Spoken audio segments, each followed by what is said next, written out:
solombamboaka tsy nisy tsony ngeta fivoriantsika ara-potoana farany teo hoe tsy nasinareo le izy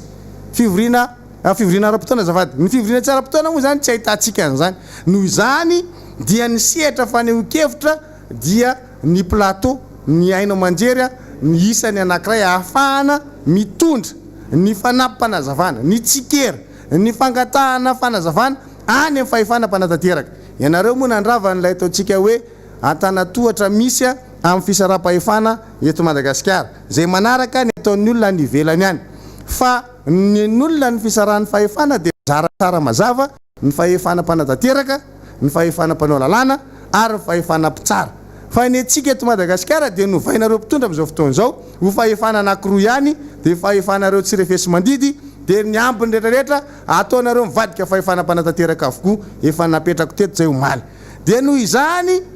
dia zay tianareo tadiavinareo ataon'ny olona rehetrarehetra rehefa ianareo no miteny any anatin'ny anteny miara-pirenena miresaka dia zay zany ny tianareo atao fa tapitapitra zay nareo tsy miandry akory tsy any amin'ny anteny miara-pirenena indray nareo miresaka fa miresaka anatina haino manjery dia mety foana ny ataonareo nefa radio mitambatra ohatr'izao ihany le atao fa rehefa nareo zany manao an'izy dia mety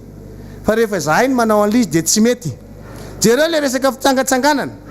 nanaovanareo oriora mihitsy ty fitsangatsanganana ataonay ty ary fara moa namoahanareo miprefena Antananarivo hoe tsy mahazo lalana tokony mangataka lalana nefa zao zay maheno any amin'ny fokotany asaina mandeha mitsangatsangana ny eny amin'ny fokotany amin'izao tsika miteny zao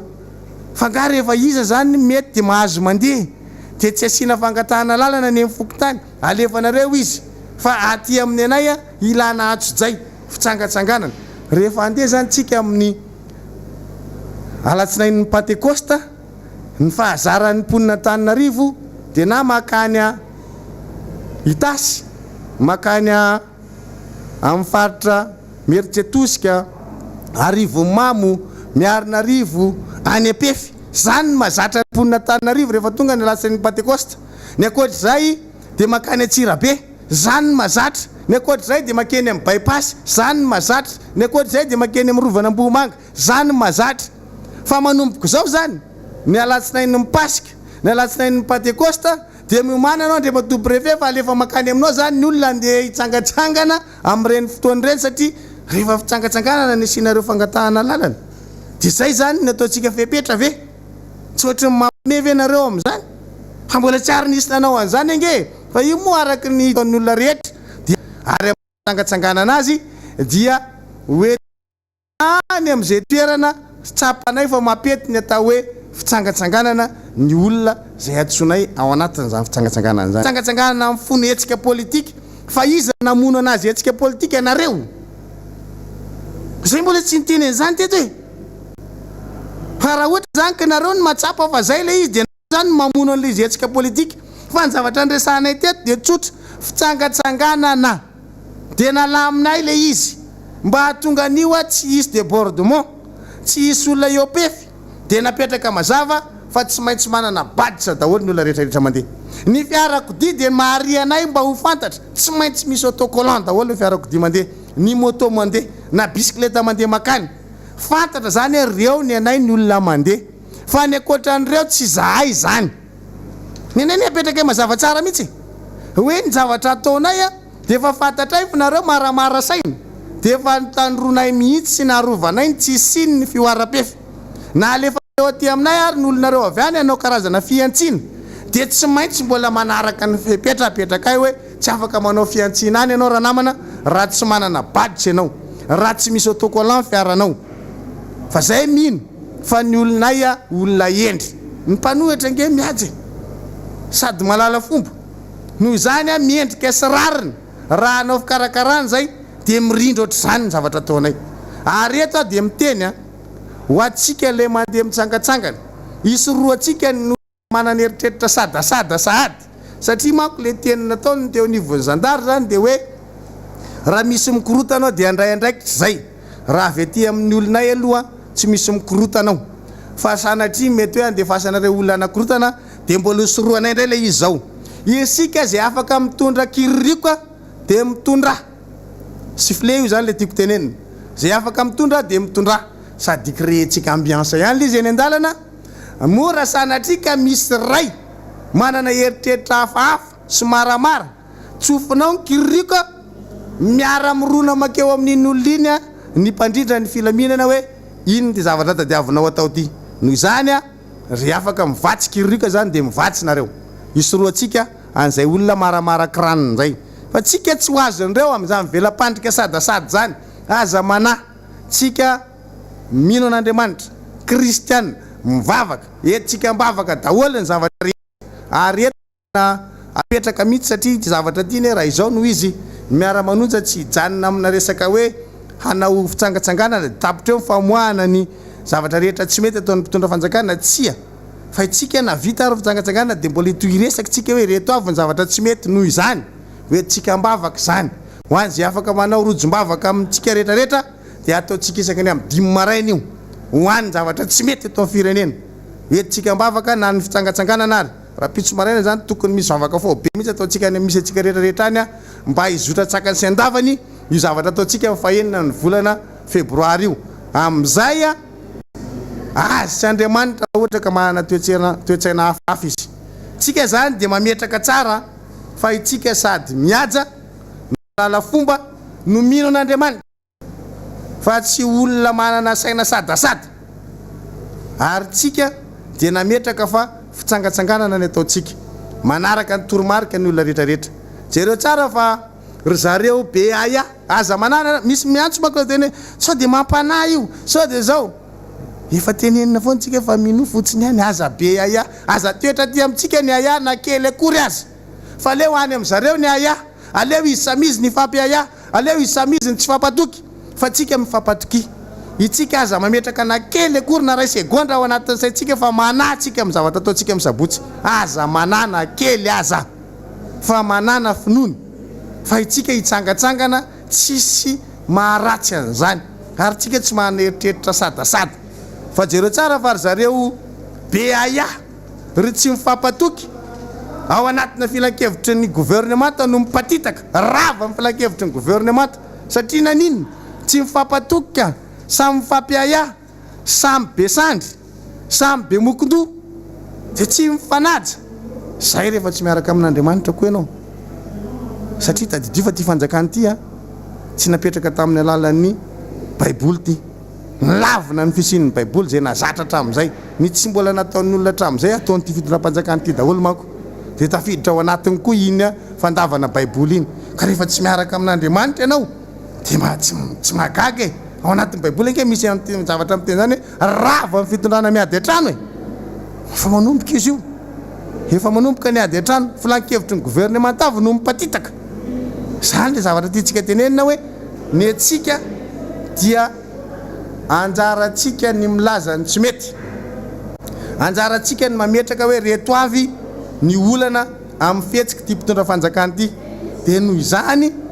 masahitsika mijoro masahitsika miteny misy karazana famendry fendrona maro samihafa alefa any hoe tsy miray ny mpanohitra e hoe tsy ohatra zao hoe tsy ay lasa sosiany zareo androany tsy firaisatsika fa ny tsy firaisan'ny zareo tsy hitany fa ny tsy firaisatsika ke hitany magaga zany tsapany sy andaniny ranomainty mihitsy manoratra azy fa le any zareo aria tsy hitany iny zay ny zavatra mahagaga am'reto mpitondry reto za zany de miteny amitsika hoe io fitondram-panjakana io a efa manomboka mandrovitsy efa mandrovitsy io noho izany hoe tampinoana daholo ny zavatra rehetra zay atao aza manana fanahinana kely akory azy itsika miainga eo amin'ny magro tanjombato de tonga eo tsika amin'ny enina sasany a de tsika mamonjy ny toerana zay naovana an'izany fitsangatsanganana any amin'ny toerana naovantsika fitsangatsanganana tsisy trano be ny karana andrasan'ireo ka hoe atahorana zao de isy androbo tsisy magasin be an'zareo ka hoe atahorana isy kitika tsisy fananany mpianakavy am'zareo ka hoe atahorana zao de isy sopatra any amin'ny toerana andehanantsika de banja malalaka de noho izany olona miala volony any mifoka rivotra madio iatriana indray ny herinandro vaovao zany ny ataotsika any mifanome hery mifanome tanjaka ary mifankahita mifampiaraba fa mbola samy velonaina no tahin'Andriamanitra inona maharatsy an'izany fa ny olona malaina an'izany ny olona hafahafa ka tsy fantatro hoe inona ny heritreritrareo miheritreretanareo hoe zahay manana heritreritra fa mifony korotana zany zavatra ataonay zany tsy nandalo tao anatin'ny sainay na ray segondra akory ary zany fa ny ayanareo nefa betsaka matoy ianao be aya dia tsy atokisanao le vahoakanao fa raha olona milaza anazy hoe betsaka sady matanjaka inona ny tokony ampiaya fa ny ondanao ary ataonao ambony e fa matoa anao androany tena mitaitaina mafy mihitsy zay miresaka amiko rehetra tsy fantatry ny anao rahabolanitra zava-majoa fa tena mipanika ry zareo ao a tena zay miresaka aminao rehetra dia mitena mipanika mafy ry zareo dia inaka ny tokony ampanika anazy ty zavatra ataonareo tika fa zay manao inona e alenareo le fitsangatsangana inona rangaty ny tokony ampanisy amina fitsangatsanganana hoe rehefa tonga ve zany ny alatsinainy mipasika ve dia mipanika ny fitondrano fa hoe misy olona andia tsangatsangana tsy possible zany tena mahagaga fa eto moa zany a dia apetrakitsika hoe le fanjakana mihitsy efa mahita dia voly atranana telakelatrano dia zay mahatonga an'izany zay jereny masiny rehetra dia aiveriny fa misy tandroka sy misy rambo avokoa hany ka mampatahotra azy zany zavatra zany a rehefa ianao misy zavatra manao ohatran'izany dia tsy normal ianao zay rehefa ianao mitaitaina foana dia meny dokotera atarax hikalmena anao zay no meny anazy hoe satria ianao ohatra midobodoboka foana amin'ny fonao ohatra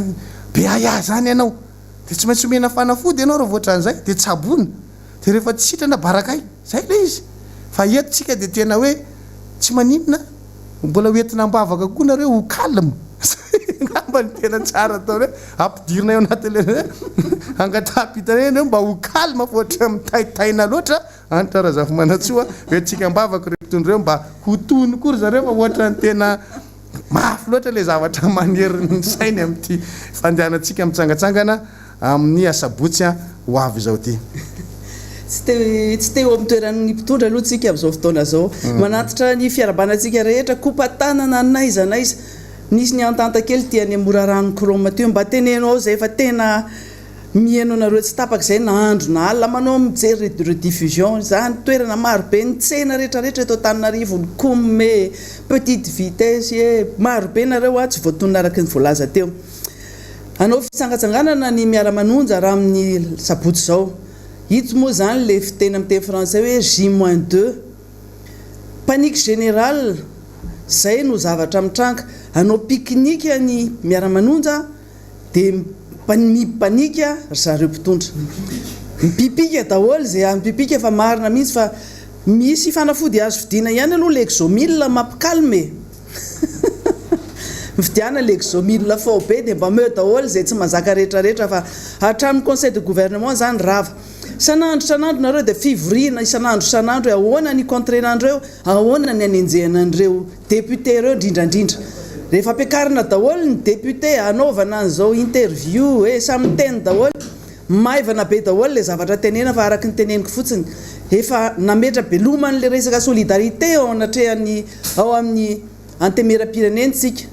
zay fotsiny azonareo ny tinetenenina amin'izay tsy olana aminay zay zavatra ataonareo any ataovy dia kitio izahay tsy olana aminay miala député zany esorina député ny vahoaka mijanona foana ary zao fotsiny miteneninay tandreny so tratra farany nareo nge spécialiste n'io zavatra nataonareo io tamin'ny 7 niaraka ngetsika tamin'ny 2018 fantatray daholo ny fomba fanaony tsirairay na député izy na tsy député ka na ampiakarinareo plateau daholo ny maire ny chef pokotany ny olom-bo fidinareo rehetrarehetra niza alefaso fa tsy maninona zakanay daholo zany ary ho an'ny rehetra zay mihaino an'ity radio Miara-Manonja ity dia tadio tsara melohan'ny madéputénay eto dia olo-pirenena zay maneho hevitra ary ny mpanohitra atao hitsikera atao hiteniny tsy mety ary ampanitsy anareo ny lalana tokony ale azadino zay opposition membre ny opposition zahay rehetrarehetra eto ka na député miteny eto na tsy député tsy maintsy ambaranay ny zavatra misy ny haino manjery pirenena efa anareo daholo ary efa lahanareo mirehirebe nge manana ny haino manjery be dehibe ampiasaony ianareo dia ampiasao ny fahaizana azy dadava olona ohatranay raha mahay miteny ohatranay dia zay fotsiny jerentsika eo izany no maheno izany no mihaino ary izany toteny fa ny anay eto lazaina fa mandainge hoy zao fa nareo nge miteny tena affirmation gratuite zao dia hoe natsangana ny ina le fandaharana tambabe hoa angaretona diso le anarana satria tsy fampitambarana le atao ao angaredona zany nge adetseny zany e zany ny zavatra hoentina hoe ary maheno an'le olona moa zay mbola tsy nieny fa le tatitra atao aminay de me fotsiny hoe zany ve sisany mba ataonareo de ny zavatra mampimera de hoe le raika avavy any amin'ny présidence nge mampanao an'io le tale serasera ry présidence mampanao an'io fa tsy mifanaraka amin'ny lehibe amin'ny ministère serasera e de zay no mahatonga ny radio any tsy miaraka mandeha amin'ireo fa le hevitra kosa samihafa koa zany hoe tsy atokisana ministre ny serasera de manao ny atao daholo zay le hoe efa miady efa manao valalakarona amin'manakavy ary rehefa ny olona miady trano de fitondrana efa tsy aharitra tsony izy zay ohatra zany koa na fivirina ataonareo any QG anareo hoe ny zavatra ataonareo fivirina ry ary de hoe ady saritaka satria tsy mitovy hevitra daholo nareo rehetrarehetra tsy mitovy hevitra de zany zavatra tenenina zany de hoe tsotra fotsiny lany andro ianareo manenjika anay lany andro ianareo mitady an'izao fomba rehetrarehetra zao amelezana anay lany andro amin'ny fitadiavana vahaolana an'le vahoaka ny mamay amin'ny vahoaka zao de androany mbola vo naeno antso hoe ary hitako tany amin'ny ainao manjery koa zany rehetra fakomaly maly ny kilao en vary efa misy 16500 telonjato sy telo arivo ariary zany ve no zavatra misy eto amin'ity firenena ty de le Miara-Manonja sy fitsangatsanganana ny lasa raharam-pirenena ny lingot d'or ny lasa affaire d'état fa le social-mbahoaka mahatonga anay mijoro eto tsy misy monsieur soucien zany ny anankiray na iray ara zay nitsangana teo na député iray ara de laza lany andro manenjika an'le député any mpafanoerany fa tsy mba misy miteny mihitsy hoe zao ny zavatra ho ataonay nareo atao hitady vahaolana satria mitondra zay tsy atao hitady vahaolana ho anareo tsy andeha anoasoaso anareo zay au contraire ary iesonay nareo rehefa zay ny zavatra misy tsy anasoaso anareo mihitsy zay ka eo amin'ny resaka fitsangatsanganana io isa aminahita daholo tsika tamin'ny omaly ho an'izay nanaraka ny interview zay nataon'ny lehibe ny gendarmerie na CIRGN na Tananarivo de zavatra mazava ny teneniny tsy misy manana tsisy eritreritra tsy ary voarara ozy izy ny fitsangatsanganana zany hoe avela mitsangatsangana zany tsika ary ny teneniny fotsiny de hoe farasanatria kosa ambadika reny fitsangatsanganana reny no misy fieritreretana anaovana farakorontanana de andrainy andraikin'izay io no tianay hotsindrina fa ny préfet Antananarivo de efa nasainareo nitsangana nanao blokinareo ny teny hoe tsy mahazo atao mitsangatsangana lasa namorona didim-pitondrana hafa namorona lalàna hafa ndray hoe rehefa mitsangatsangana de tsy maintsy maka autorisation ary ny Paola Mavarina ara de hoe na en dehors ny circonscription les préfets nanaovana fitsangatsanganana de mbola miteny izy hoe mandehana maka autorisation nareo fa efa manala baraka mo reny le saina manaonao foana de manala baraka an'le corps ny administrateur civil manala baraka an'le ma général manala baraka le toerana misy satria manaonao foana sy miteniteny foana ohatr'ireny manifestation publique onona zay no atao fa fitsangatsanganana io nge de manifestation publique araka tenenina teo rehefa ny étape taneto ve misy voelingelina ve eny inona voelingelina ny étape tanety mibozaka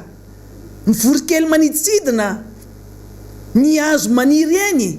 reny voelingelina daholo reny tsy maintsy angalana autorisation mampime ianareo ka tena mampime mihitsiny ka zay zavatra zay tenena hoe ny lehibe tompona andraikitra ny gendarmerie moa zany efa nyteny hoe tsy voarara ny fitsangatsanganana zay ko eto mbola manamafy hoe zay sady tsy nieritreritra aka fangata alalana no tsy angataka alanana mihitsy oka zavatsara zay tsy isy an'izany reberebenareo ataonareo 2 poids 2 mesures resaka mandeha lava zao ny efa nihafa no mivoaka ny tanàna rehefa nihafa no mamindra covid amin'ny famorina vahoaka be tsy atsiresahana tsy tenenina kanefa ao anatin'ny amehana ara-pahasalamana ny filoham-pirenena ny ministra rehetrarehetra zay nitarika olona tamin'ireny fotoana reny tsisy asiana olana fa rehefa ny mpanohitra ny amin'ny fotoana ohatra zao de hoe tsy mahazo mandeha mitsangatsangana nareo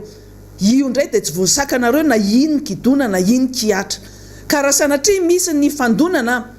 tsy afa-ty aminay mihitsy zany tadidio tsara zay oka zay le fanaovanareo provocation anay isanandro ty e la coupe est pleine feno ny kapokanay matoa zay tonga mitony fandarana tony tadidio tsara fa solombavam-bahoaka maheno izay voalaza amin'ny vahoakany ihany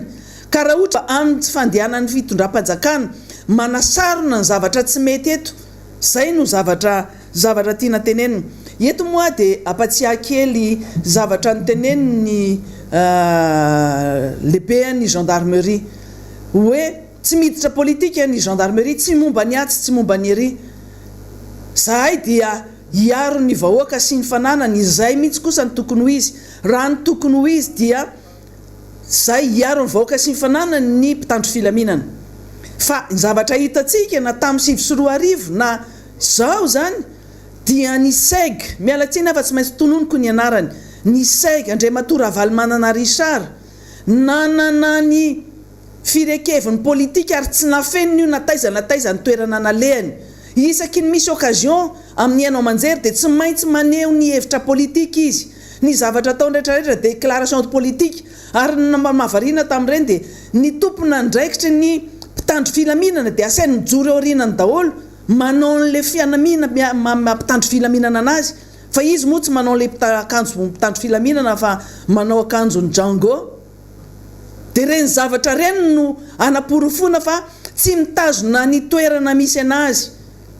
no misy firehana politika ary déclaration politika ary tiany lalovina politika koa ny mpitandro filaminana isorana ny CRGN ny teny maly fa tsy miditra anaty politika ary irarinay itoy izay zavatra izay position zay fa ny lehibenao aloha dia mampimenay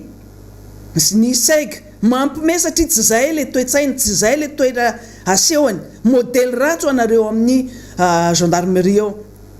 entony mbola toizina ihany le izy satria efa maro ihany koa nareo ny namanay ao anatiny ao zay no teneninay aminareo hoe tsy manana ny exclusivité ny armée fitondram-panjakana tsy hoe reo dia omba nareo foana isanandro amin'ny adalana rehetrarehetra na zavatra tsy mety tsy ataonareo fitaovana politika ireo fa olo-pirenena koa reo olona reo zay vao mpitandro filaminana ka ao efa eninay fa menimenina tsisy farany hoe olona efa général ny sotro ronoana efa tamin'ny 12 décembre 2020 miandry ny tokony ianao an'le adieu aux armes tsy niaraka tamin'ireo mpitandro filaminana nanao an'ny nalefa ny sotro ronoana nanaovana ny cérémonie fa mbola midongy eo aloha satria mbola tsy esorin'le filoham-pirenena satria fatatsika ny antony mifamatotra loatra ny filoham-pirenena sy ny seg ary reo a mifakalala secret ka rehefa ohatra zany dia tazomina ihany aloha satria efa mamoaka vavakoa le ray raha esorina eto nge za dia ahita raharaha koa ianao e matahotra le riandapa ary dia tazomina eo na dia efa tsy manaraka ny lalàna ary ny ao anatin'ny gendarmerie fa fantatra hatramin'izay ary zay koa ny lalàna mifehan'ny ny ao anatin'ny gendarmerie no anatin'ny mpitandro filaminana mihitsy rehefa tonga ny taona maha-retraité sy mafeno fepetra tokony andeha sotro ronono dia manao veloma ofisialy dia alefa ianao ny olona ao any exercice no miakatra indray izay mafeno ny fepetra miandry ny anjara toriny ny ao anatin'ny gendarmerie aza bodona ntsony le toerana fe milamizay afaka ataon'ny filoham-pirenena na conseiller spécial na inona any amin'izay ataony ihany fa le toerana mahasaigy anazy ameo an'ny olona ara-dalàna reny le anisan'ny tenenina eto hoe esorina mely-mametra amin'izay démission mba hajao le zandry ety oriny fa lozanao manao politika sy anaovanao déclaration politika ary ampiasainao amin'ny politika le gendarmerie zay zavatra zay dia mbola mitarika ihany eo anatin'ny gouvernement taheninay fa hoe tsy raikitra ny conseil de gouvernement fa mbola ho tenenina ihany koa satria maro ianareo ny eo amin'ny gouvernement ministre tsy mavita ny anjara asa anareo efa nanomboka ny teny teto amin'ity radio Miara-Manonja ito amin'ity fandarana Miara-Manonja ity hoe misy ny ministre tokony miala aloha na ianareo midémissionnena na esoriny aza miala esoriny olona fa mila esoriny ny prime ministre tafiditra ao anatin'izany ny ministre ny serasera zay nampijabaka sy nampandainga ary nandainga foana nandritra ny covid-19 reny inona ny tsy nitenenany mbola hoentsika eto moa ny tatitra rehetrarehetra momba an'ireny tenenina hoe zao ny anao zao ary mbola nisy vava raha teto hoe tsy mafy ny choléra sy ny peste akory ty covid ty ka efa milamina tsara efa vonina hiatrika an'izany aretina zany tsika hitatsika nefa fa ny zavatra ny olona narary teto nanaovana manipulation politique ny chiffre natenenina hoe zao hoe maketsy hoe vitsiny marary miakatra tampoka rehefa ilaina rehefa metsiketsika ny mpanohitra hoe zany rehetrarehetra zany fa be dia be ny tenina voaka ary nampijabaka amin'ny filoham-pirenena maro be zay mbola tsy valapatra amin'izay fa reny no angatana hoe esory tany re ministra reny ministra iny commerce ministra kapoaka esory tany reny tsy mafeh ny vidim-bary tsy mafeh ny vidin'ny ppn aizaka hatramin'ny siramamy ary zao nefa 9 7 taiza mbola nisy siramamy oatra zany menaka efa miakatra 500 indray zao efa ananika ny 9 efa mihoatra ny 9 zany rehetrarehetra zany tsy isy voafe zay no mahatonga any amin'ny teny hoe rehefa ohatra zany dia tokony miala aloha miala ny fahendrena ny antsika moa tsy manana zany culture de démission zany hoe rehefa tsy mety rehefa tompona andraikitra tsy mahafeh ny asany a dia hoe midémissionna mety misy mieritreritra ihany hoe démissionna fa hoe tsy ny eken'ny filoham-pirenena na tsy eken'ny prime ministre satria matahotra an'le hoe rava le solidarité gouvernementale tafiditra ao anatin'izany ny raharaha golden gate tafiditra ao anatin'izany ny olona responsable ny ministère en transport ny ao amin'ny ACM ny ao amin'ny douane ministère en finance tafiditra ao anatiny io affairany lingodor le golden gate io daholo nareo anisan'le olona tokony démissionna daholo miala daholo ianareo ministre ny transport DG ny ACM ministre ny finance zay ministère de tutelle ny douane ny DG ny douane ny any amin'ny PAF eto moa zany za dia hiteny hoe rehefa ny Miara-Manonja no namoaka niny bomba be iny mikasika ny golden gate iny nilaza fa hoe tsy vol clandestin io ary nitondra ny proof nilazana fa tsy vol clandestin io fa le segenge no namoaka ny teny voalohany indrindra tany amin'ny anao manjery namory ny mpanao gazety miaraka amin'ny ministra ny foloalindany ny tompona andraikitry ny mpitandro filaminana nataony aingony teo fa izy no niteny hoe dia vol tsy ara-dalàna iny vol clandestin iny tsy nafantatra an'izany mihitsy ny fitondram-panjakana sy ny tompona andraikitra rehetrarehetra na ny PAF na ny douane na ny inona dia apangay ny teny nataony ny seg satria zay teto ny teny hoe ara-dalàna tsara ary mahafantatra daholo ny tompona andraikitra rehetrarehetra momba ny insidina nitondra volamena iny ary natratrarana ny trafiquant d'or dia netinay teto ny profety ny déclaration générale misy fa olona anankitelo no voalaza tao anaty déclaration générale ireo ihany no passager tao anatin'ny avion iny ny saigy ny teny fa olona anankidimy tokony andeha dia ny anankiroa nampidinina dia nampidirina le entana nitondra an'le volamena le retsy zany ny tompona andraiky mpanjakana ary ny tena grave tamin'iny dia izao lazay ny saigy fa baiko avy amin'ny filoham-pirenena no nasainy natonga anazy nanao reny déclaration reny hoe natsony ny filoham-pirenena izy amin'ny firmaraina hoe jereo ty ary karakarao dia iny no voanaika mahaloza anazy zany hoe hatramin'ny filoham-pirenena zany no ampidiriny ao anatiny iny mahafantatra tsara n'izany ary zay mbola miasista foana hoe ny ao andapa ao nge dia mahafantatra an'izany dia izao ara le izy maly nivoaka tao amin'ny France 24 tsy ny Miara-Manonja eto no namoaka an'izany fa ny tao amin'ny journal d'Afrique tao amin'ny France 24 omaly dia namoaka tsara mihitsy ny affaire lingot d'or à Madagascar tozy izy hoe les documents ozy izy officiel voarain'ny journaliste ny France 24 manana document anankisivy izy officiel 9 documents officiel ny ampelantanany ary nisy nasehony tao anatin'ny France 24 dia manambara fa micontredire ozy izy ny version ny gouvernement mikasika niny fisidina iny nidikan'izany ozy izy fa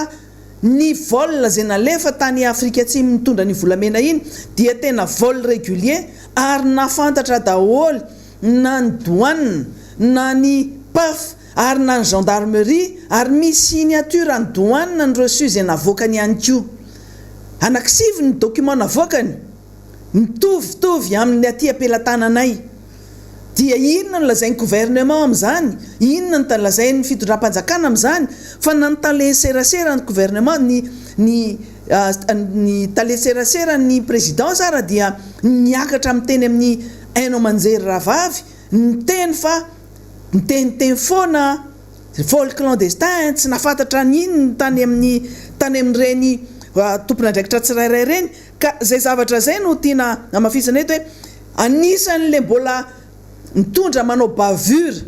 manaonao foana ary efa tratra ohatran'izao dia midémission ny fahendrena indrindra ho anareo rehetrarehetra voakasika ty raharaha ty ny talehan'ny communication any présidence miteny zavatra tsy mety bavure zay ny talehan'ny serasera ny gouvernement manao ny adalany koa miala koa zany ny ministère ny voakasika rehetrarehetra na ny douane na ny paf na ny gendarmerie miala daholo zany tompona ndraikitra rehetrarehetra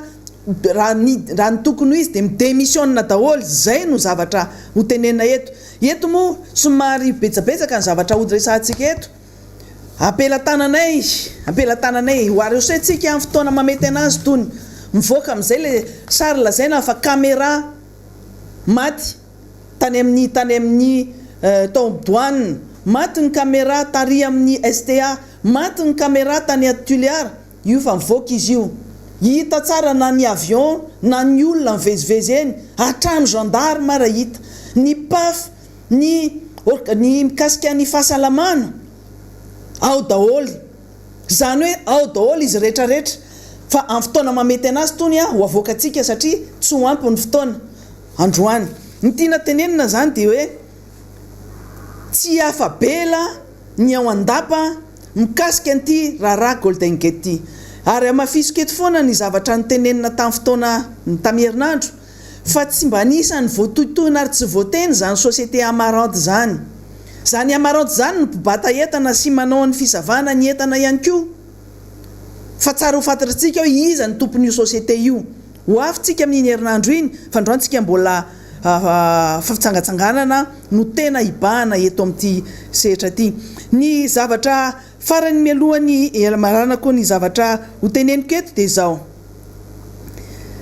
ny mikasika ny fampanantenana zay nataon'ny filoham-pirenena ohatra ny ataona isan'andro dia misy feo zay nalefany taminao anaty YouTube hitatsika zay kabary nataon'ny filoham-pirenena tamin'ny 29 tamin'ny 23 août indray ty 2020 tsy mba tsy tenenana antsika foana fa mandainga foana tsika fa afaka mihainy daholo ny rehetrarehetra ao anatin'ity dia enoidy any anatin'ny YouTube tamin'ny kabarin'ny président ny république 23 août 2020 hoe apindram-bola ho an'ny salarié pré au salarié ny apindram-bola ny mpiasa mpikambana ao amin'ny knapsa zany fantatritsika tsara fa nisy fampindranam-bola ary nampimenimenina anareo vaorareo mpiasa satria ny ao anatin'ny knapsa no natao tompotrano ny onina tsy nisitraka n'le zavatra tokony ho anjarany fa mivolan'ny knapsa no nampiasaina atao ampindramam-bola ny hafa zany dia nampantenena tamin'izay dia hoe tsy misy zana-bola amin'io ary ny fitondrana no manao antoka sy andohan'ny intérêt samy malalitsika androany hoe inona ny zavatra nisy fa dia fantatra fotsiny hoe nanomboka tamin'ny farany volana janvier ka hatramin'ny décembre 2021 fa famerenany trosa io samy mihainy daholo tsika any kabariny ary samy matsapa hoe inona ny zavatra nisy hatramintsika miteny zao mbola nytenenina ihany koa fa le hoe ny carnet pokotany digital asina QR code sy hoe asina hologramme raha moa dia nisy mihitsy ny fampisehoana no démonstration ana carnet tany amin'ny fokotany Ambatobe dia hoe atao ohatran'io daholo ny fokotany rehetrarehetra androany tsika efa 4 février manontany eny amin'ny fokotany Ambatobe zahay aiza ny carnet anareo le misy hologramme misy an'le QR code aiza le anareo aika le izy zany nampisehoana tamin'iny andro ray iny fotsiny dia tsy hita tsony ny toyany raha ny amin'ny CUA no anontaniana dia tsy malala ny amin'ny CUA hoe tsy isy en'izany aloha hatreto ka anjarantsika no miteny izy no mandainga dia izy miteny marina tamin'ny 6 septembre 2020 ndray ny kabariny filoham-pirenena nampaniteny tsara izy tamin'izay hoe ny Sénat des budgétivores ary efa nataony io tamin'ny kabariny tamin'izy nanao propagande hoe foanana ny Sénat fa tamin'ny 6 septembre 2020 nyteneniny tsara fa dia budgétivore ny Sénat ka noho izany dia hoahena ny budget dia ny Sénat tamin'izany dia hoe 25 milliards ny budget ho an'ny olona 63 io ho an'ny sénateur 63 tsy miresaka ny mpiasa akory tsika amin'izany satria misy mpiasa manjatonjato ny miaso amin'ny sena ao fa io le saika foanana fa ny zavatra mahavariana fotsiny dia niteneny dia hoe ahena ny budget ny sena izy ary ahena apa-efatra ihena un quart ihena apa-efana zany izy ny budget ny sena dia tsika mahafantatra zao ohatrina ny budget ny sena ho an'ny olona 20 ho an'ny 16 sénateur 16 milliards virgule 5 d'ariary zay ny budget ny sena ka raha itsika manao kôtokôty ohatran'izany raha tamin'izy 63 no 25 milliards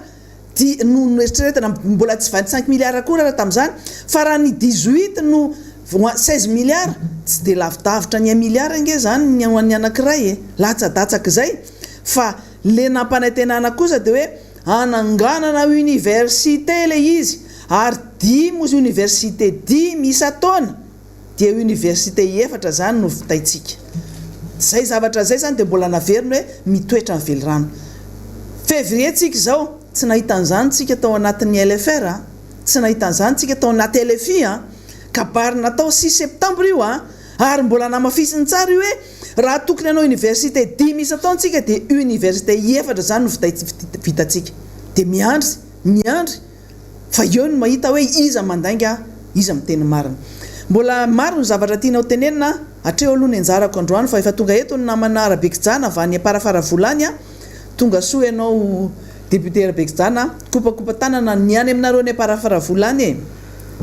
miarahaba ny vahoaka rehetra maheno ty fahita lavitra Miara-Manonja ity ary sy mieno ty Miara-Manonja ty misaotra betsaka ny honorable député maître Yantra tamin'ny fanambarana ny zavanisy ary kokoa ho an'ny vahoaka any faritra loatra indrindra amin'ny distrikana Parafaravola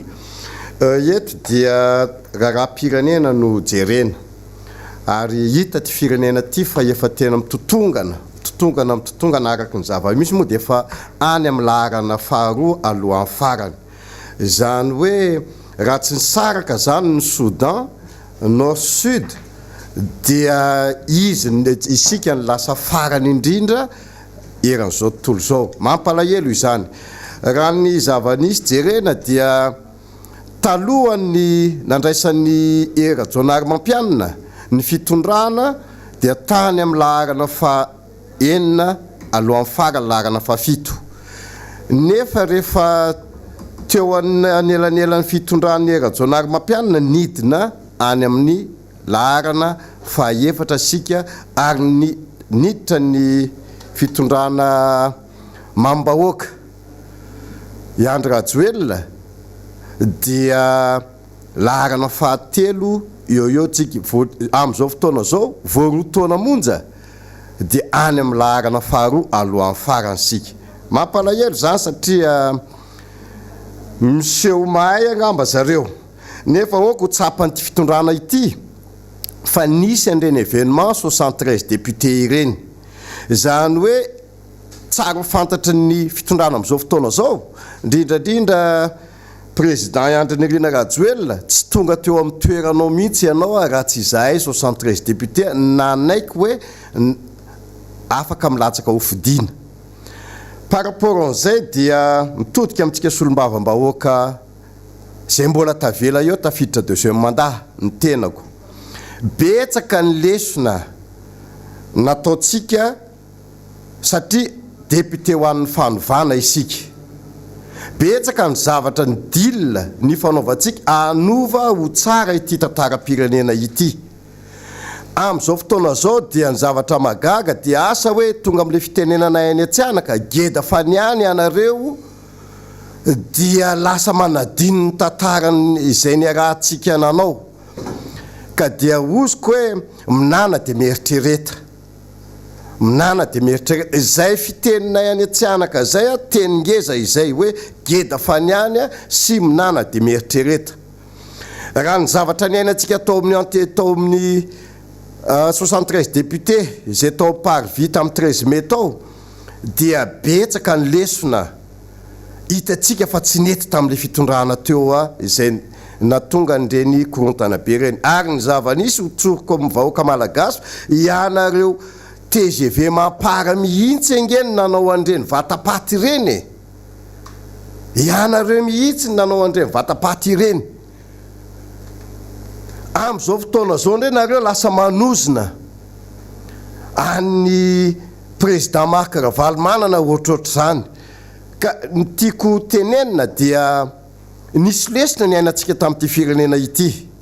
mahaiza makalesona ary isika olombofidy tokony no iteny ary manara-maso ny asa membre ny gouvernement ireo zavatra fa tsy mety ny ataon'ny asan'ny membre gouvernement am'izao fotoana zao ireo dia tsisy miteny isika hoe mandeha foana ity ohatra ny ao amin'ny ministère ny agriculture ny tiako tenenina tena betsaka angeny zavatra efa tsy mandeha ao fa dia magaga ana inona mbola mahatonga ny président Andry Rajoelina sy ny premier ministre Tsai Christian mbola hitazona an'io ministre ny agriculture io efa mandeha any amin'ny farany ambany tsy feniko anareo fa hybride izay ho tenen'ny fitondrana am'izao fotoana zao fa zany no entina mamboly 300 sy 3 ny kilo ny vary hybride miteny anareo roapolo kilao ny mavita 1 hektara safia 900 sy 900 sy 9 sy 4 zany mavita 1 hektara ny vola hoan'ny tantsaha efa tena fa tsy mandeha araky ny laon'ny vidina zezika sy nama ny aintany etsy andany izany zavatra zany tsy mba jerenareo membre ny gouvernement fa avelanareo le ministre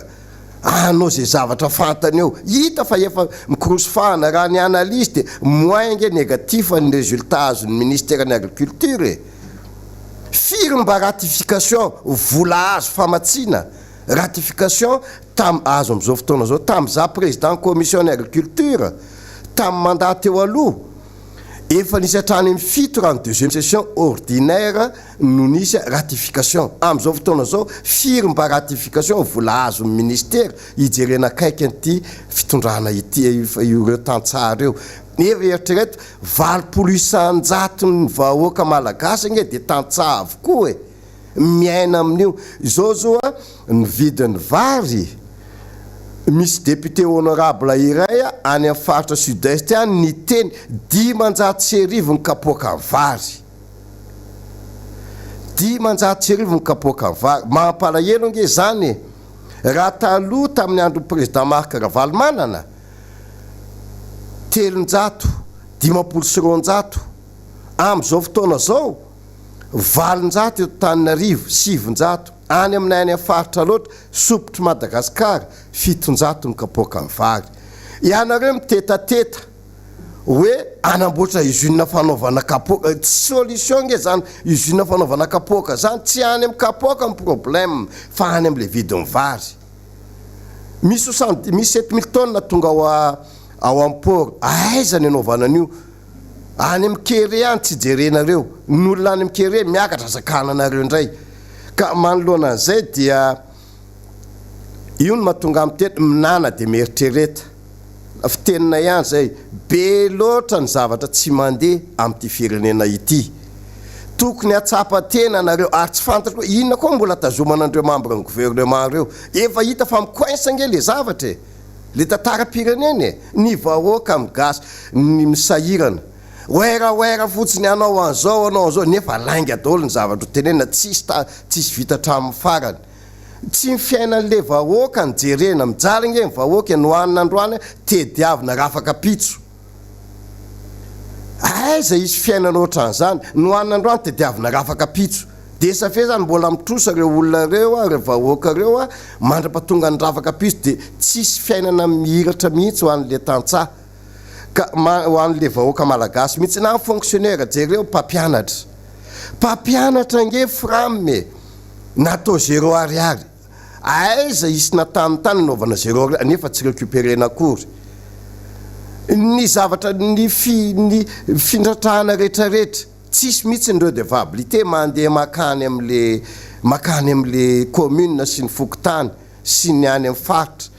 tsisy zavatra mandeha mihitsy ka manoloana an'izay mampatsiahy ihany a satria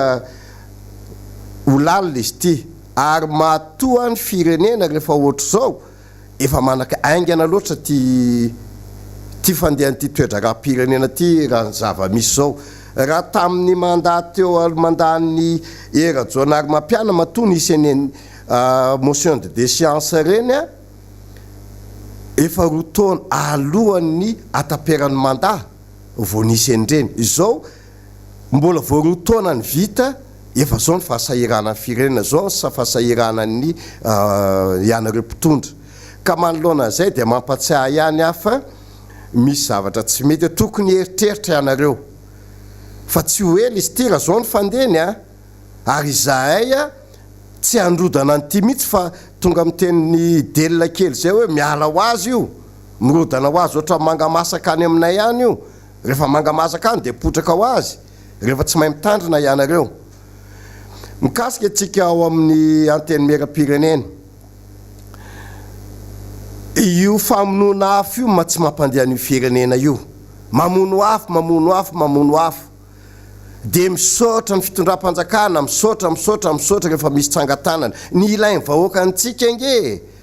ijery sy ananatra sy anara-maso an'ireo membre ny gouvernementa reo e fa eran-tany jerena rano ny firenena mandroso tsy misy mihitsy député misaotra ny fitondram-panjakana afa-tsy eto Madagasikara tsy fiainany député zany fa tsika manara-maso rehefa tsy mety ny asan'ny membre ny gouvernement miteny isika fa tsy andeha hisaotra azy itsika ary zay ny tsy mampandeha ny tsy fantatro hoe misy dila ve fanaovana zao ihany nareo ny votratra farany am'izao zavatra zao ka dia ohatrohatr'izay ny zavatra mikasika an'iny mikasika an'le ny zava-misy any amin'ny faritra loatra ny resaka tsy fandriampalemana manao ny ataony ka nisy moa ny passation'ny commandement-ny génie militaire numéro 3 tany Andilamena tany Ambatondrazaka tamin'iny herinandro iny dia ho hita eo ny fiarah-miasa ny gendarmerie sy ny police nationale ary ny tafika fa matetika tsy dia misy loatra ny firaisankinandreo ka dia ho anay moa ho anay solombavam-bahoaka mijery zay dia miteny rehefa tsy mety ny ataonareo ho avy zay ampiteny an'le vahoaka anay reo ka dia ohatrohatr'izay ny fandaharana ataoko androany ka dia ho an'ny fitsangatsanganana rapitso amin'ny rafakapitso dia manainga ny vahoaka rehetra zay lina ho atsindrindra ho atsika kambra membre ao amin'ny team zay lina mba ho avy rapitso sy rafakapitso fa dia raha misabotsy amin'ny enina sasany maraina ny fiaingatsika aza mieritreritra mihitsy ianareo izy korontana tsy ho isy korontana zany io fa izahay manara-masony io ary ny fividianana le t-shirt sy mifakana amin'ny batsa efa misy ny andraikitra oresco mikasika an'izay zavatra zay surtout any amin'ny districtna Parafaravola ka dia manasa antsika rehetra hiaraka hitsangatsangana aiala volo ifampiarabatra ny taona any amin'ny toerana izay natokana ho azay ka dia mamerina ny fisaorana feno fakatelemana ho antsika rehetra eto ny namana Guy Maxime sy ny ministre Andrianjato fa dia omena anareo fitenenana misaotra anareo misaotra ny nanome ny fitenenana ary manantitra ny arahaba ny vanim-potoana toy izao dia vanim-potoana tsy maintsy ifampisaora atsika menakafy ary ampisehoana anareo mpanaraka ankafy fa mendrika ny mpanentana rehetra eto amin'ity Miara-Manonja ity ary raha ohatra ka misy nanafotoana na nisy zavatra tsy nety nataonay dia ifonana sahady zany ary everiko amin'izao vanim-potoana zao fa ny ho avy no banjintsika mianakafy sarotra ny manarina n'izao firenena zay latsaka ankady latsaka katerena tanteraka ary izay vanim-potoana zay a no isehontsika rehetra mpanohitra olo tokana manodidina ny voalaza ny lalam-panorenana manodidina ny voalaza ny lalàna rehetra velona eto amin'ity tany sy ny firenena ity mba homendrika isika andeha hiatrika ny fitarihana ny vahoaka manomboka eto fantatritsika fa ny atao hoe manao politika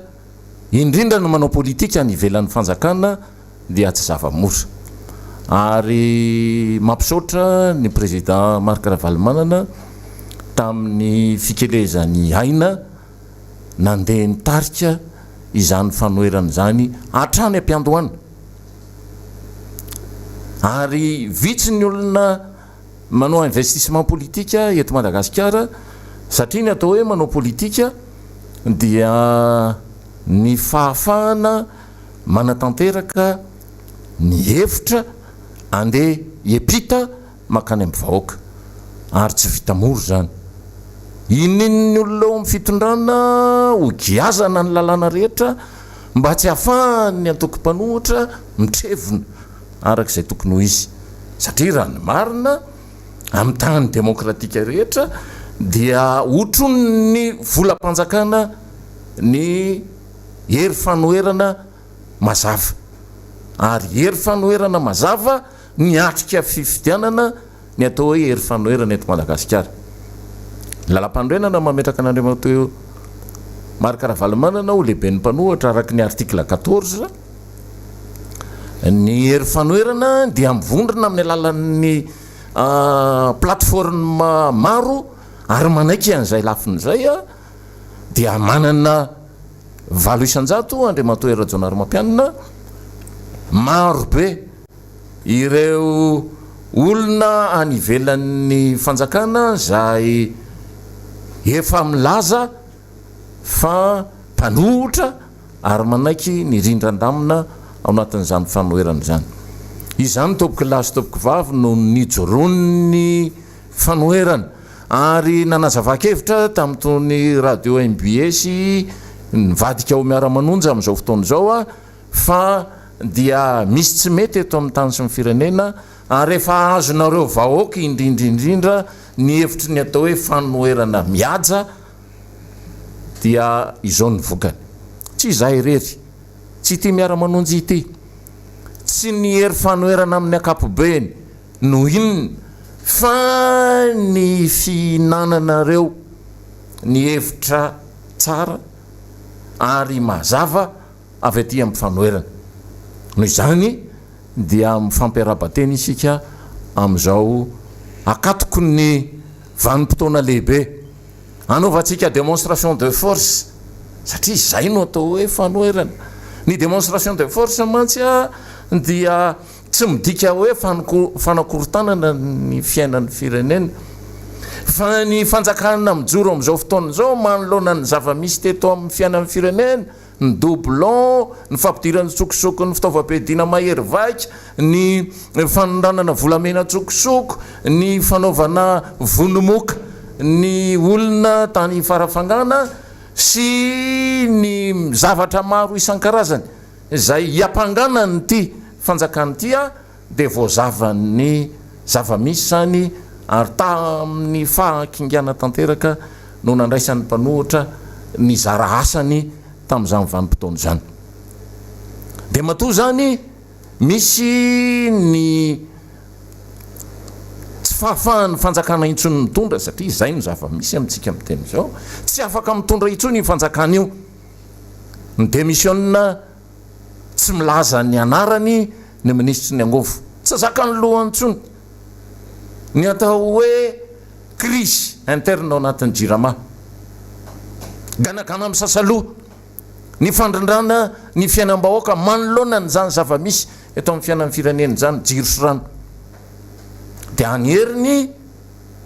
namotoka any an-tranony tsy mandray anjara intsony amin'ny asan'izany gouvernementa izany ary matoa zany ny gouvernementa anankiray ny prime ministre mihitsy ny vaky bao mivoaka ny trano a dia satria zany a tsy voaja intsony ny solidarité gouvernementale ao anaty gouvernement mantsy tompoko a dia misy fahaiza miaina farafa keliny tsy maintsy anana ny membre ny gouvernement dia any manaja ny atao hoe ordre protocolaire sy ny ordre de préséance raha olona any amin'ny akaikikaiky faravodi liste protocolaire na ny ordre de préséance no andeha hitenina ny olona ao amboniny fotsiny aza ny fiverako an'izany a dia efa misy ny raha tsy mazava ao anatin'ny gouvernement io zay no antony ametrahana premier des ministres ny premier des ministres zany no mahazo ny tsodrano président république anatanteraka ny programme général de l'état amin'ny alalan'ilay programme de mise en œuvre ka raha le premier des ministres no vaky bao tao anatin'ny efitrano fivorian'ny gouvernement vaky zany ny sambo ary tsy misy tsony ny atao hoe solidarité gouvernementale satria ny toetra aty amin'ny mahasivily a tsy azo entina mihitsy ao anaty gouvernement fa raha izay zao no manao hoe zao vavanay amin'ny mampanao gazety zao no nentina atao anaty gouvernement dia milaza zay fa rava ny gouvernement satria tsy lendrenjato mpanao gazety no ilaina ao anatin'io fanjakana io fandrenjato mihevitra raha-panjakana ny atao hoe membre ny gouvernement nge tamin'ny andronay olona 2 mandidy dia manapaka ny fiainan'ny firenena zany natao hoe membre ny gouvernement zany no mandray fepetra ho an'ny vahoaka 5 tapitrisy ka raha tsy mahay miaina ao anatin'izany olona 2 sangany eto amin'ny fiainan'ny firenena zany ianao a dia veriko fa mivoaka ny trano ny mampety anao araka ny tenin'ny chevènement tamin'izany fotoana zany hoe la ferme si on veut rester dans le gouvernement sinon on sort ary izany no teny filamatra tsy ndrenjata mamorona zany tsy chevènement no mamorona zany fa izany no filamatra tsy maintsy arahan'ny olona membre ao anaty gouvernement ka raha mpiady atsena ianao taty ivelan'ny mahasivily anao tsy mpiady atsena ianao ao anatin'ny gouvernement io ahoana koa no anakaraman'ny vahoaka malagasy ianao ho mpiady atsena any anivona sehatra ngeda be ohatrany atao hoe gouvernement tsy mendrika izany tompoko ary mialatsiny a fa tsy le hoe fahaizamiana ny nentin'andriamatoa premier ministre nandeha mivoaka ny trano ny premier ministre tompoko dia afaka tonga dia mirevoke dans l'immédiat ny atao hoe membre ny gouvernement zany no discipline ny anaty gouvernement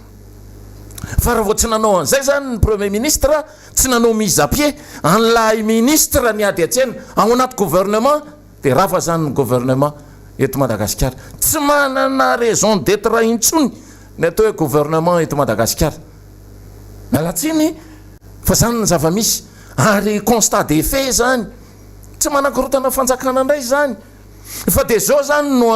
ambara amintsika pomba ny mpanohitra rehetra no hoe amin'ny sabotsy mifankahita ary amin'ny sabotsy io zany a tandremy sao mandrimandry any an-trano any tandremitsika sao mandrimandry manana aretina fa ny aretina eto Madagasikara dia maro tsy tambo isaina ny atao hoe tavandrala mandranitra ny tavandrala no ilaina manomboka zao amin'izao ora itenenana zao mandra-pahatonga ny andro asabotsy dia tsy mahazo matoritory sika raha ohatra ka ilaina ny tokony manao démonstration de force amin'ny hoe tena vaky bao ty fanjakany tya dia mila tongeny zany tsika raha 2,100,000 vato azo n'andriamatoa Marc-Ravalomanana nanana 8% Ery Mampianina sy ny vitsivitsy atao anatin'izany fifaninanana masina zany a dia manangatsika ho tonga amin'ny asabotsy zao fa rehefa mijoro ao tsika dia izay le tsy azo nylay olona mpikaramanady manoloana ny resaka politika eto Madagasikara ny olona mahalala fomba nanao école de guerre sira mihitsy fa tsy hoe tany amin'ny firenena tandrefana tonga dia mahatsapa tena avy atrano hoe zay anao maintien de l'ordre fa zay tsy amoritra tafita ny afatra ary matoa zany tafita ny afatra olona amitanany renseignement généraux zany olona zany ary matoa izy manao an'izany valiteny ampahendreny zany dia fantatritsika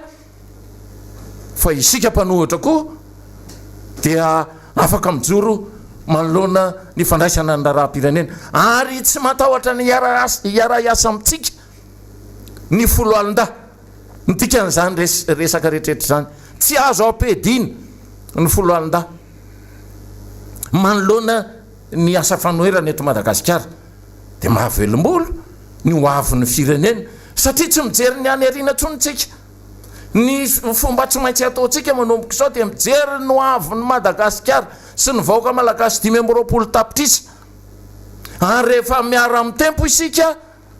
dia milaza aminao fa ho avy eo mifanampiany iraisam-pirenena ary mahazo miady varotra araka ny tokony atao i Madagasikara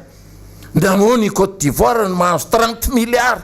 de dollars hoentina manatanteraka ny fampandrosoana ny Côte d'Ivoire fa manino ny Madagasikara no silisiliana ny volomena ny Madagasikara satria tsy azo antoka ny mpitondra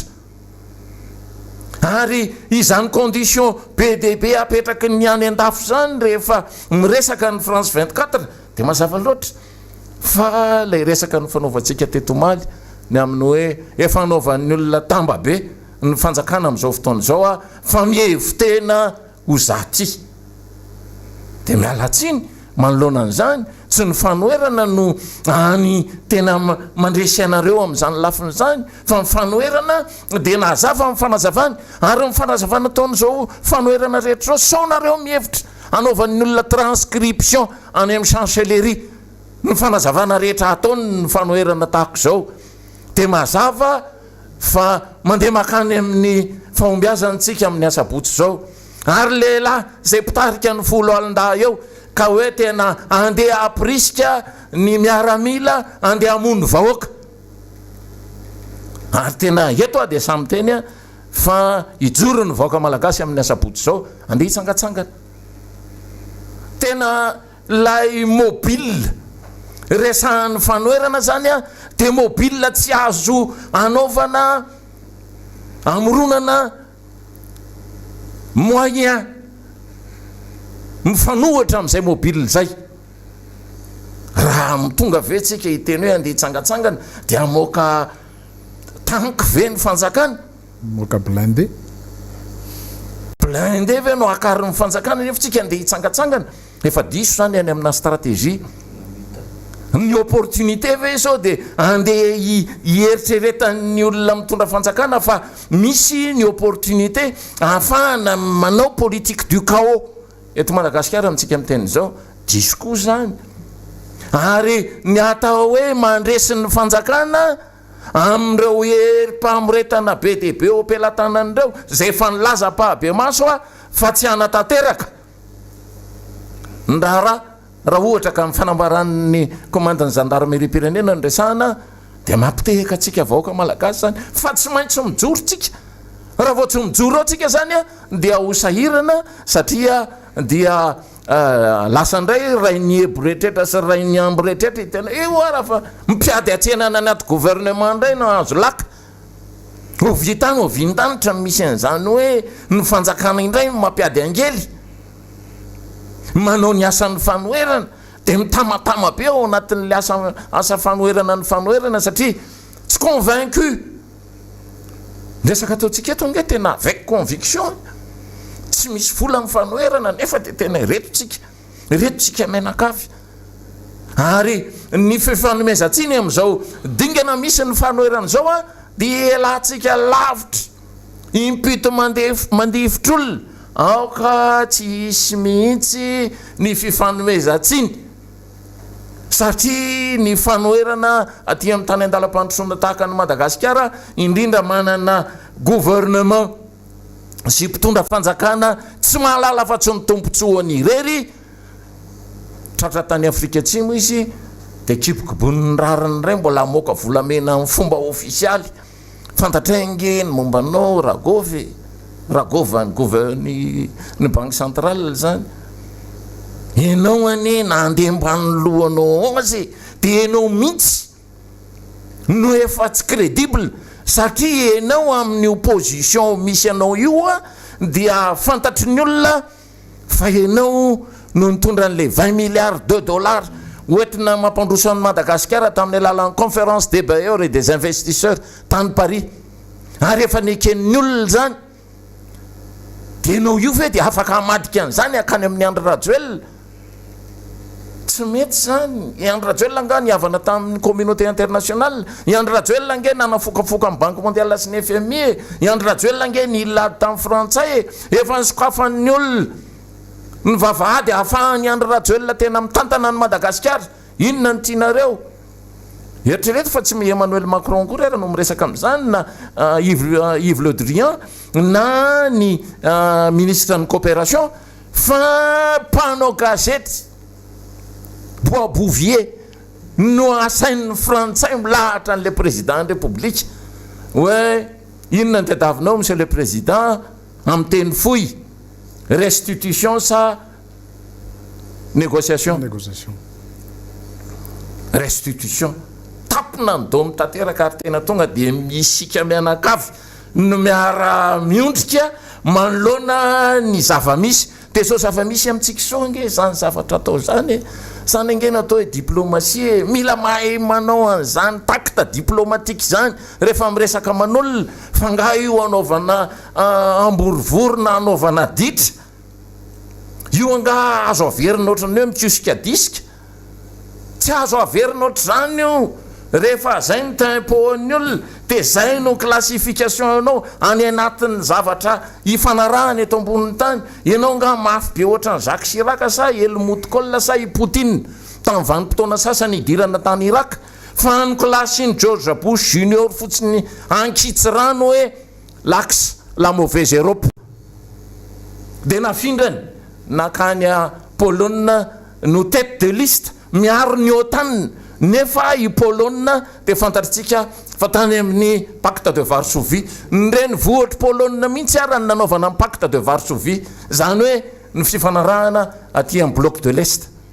zany natao hoe fiainany iraisam-pirenena tompoko ka raha ohatra ka tsy zany no taterahanao a dia lanatsiny mamono ny vahoaka zany ary zay famonoana vahoaka zay a no zavatra tena fahadiana rehefa mitondra fanjakana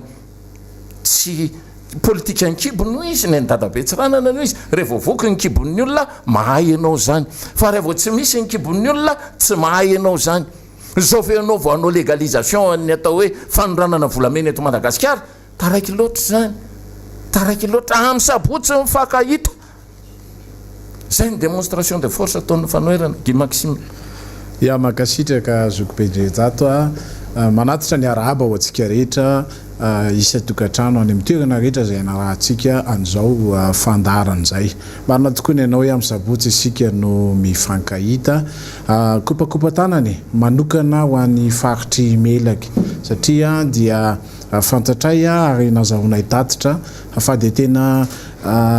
miomana koa nareo miatrika koa nareo fanakalo hevitra ianareo manoloana ny fiainam-pirenena ary miaino ny miara-manonja aminay any amin'izay toerana rehetra misy anareo tsirairay avy ndaisahany zokobendrenjaty teo ny amin'ny hoe zao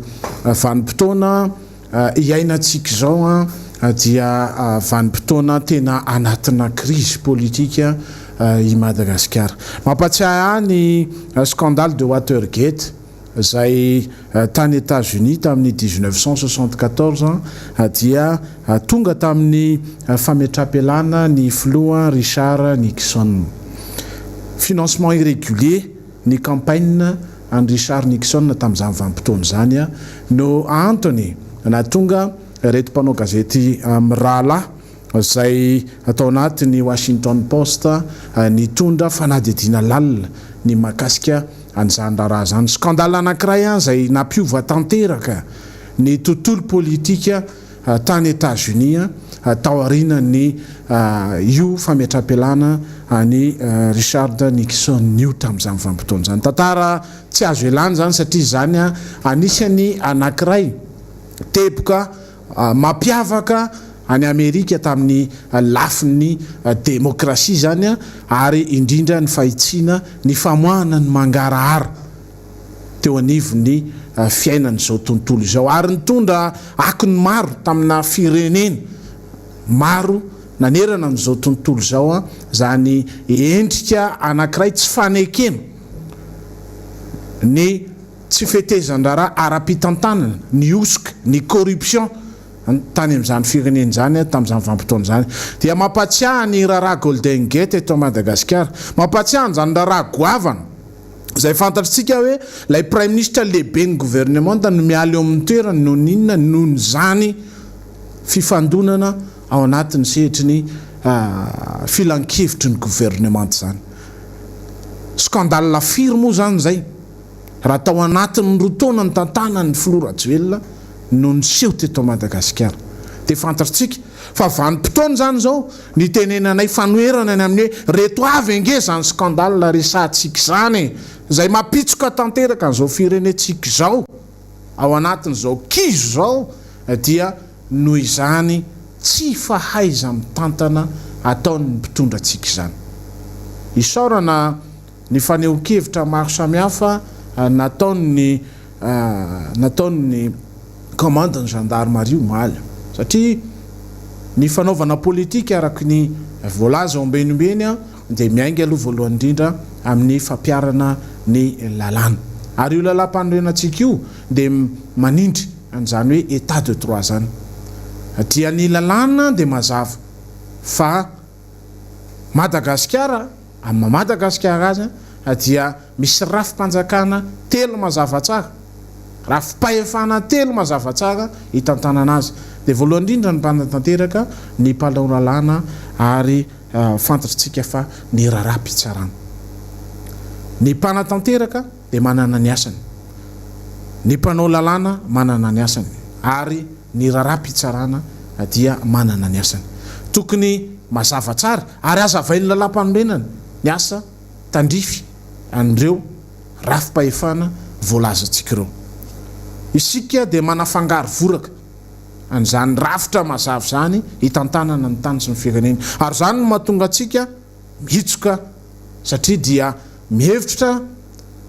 ny filohan'ny republika fa azony atao avokoa zay azony atao rehetra rehefa azony ny fahefana. Iverenako ilay raharaha scandale de Watergate zany dia raha miresaka tsika ny amin'ny hoe scandale Golden Gate teto Madagasikara dia tsy misy zavatra tsy mipotry zany ny marina ary ny fanoherana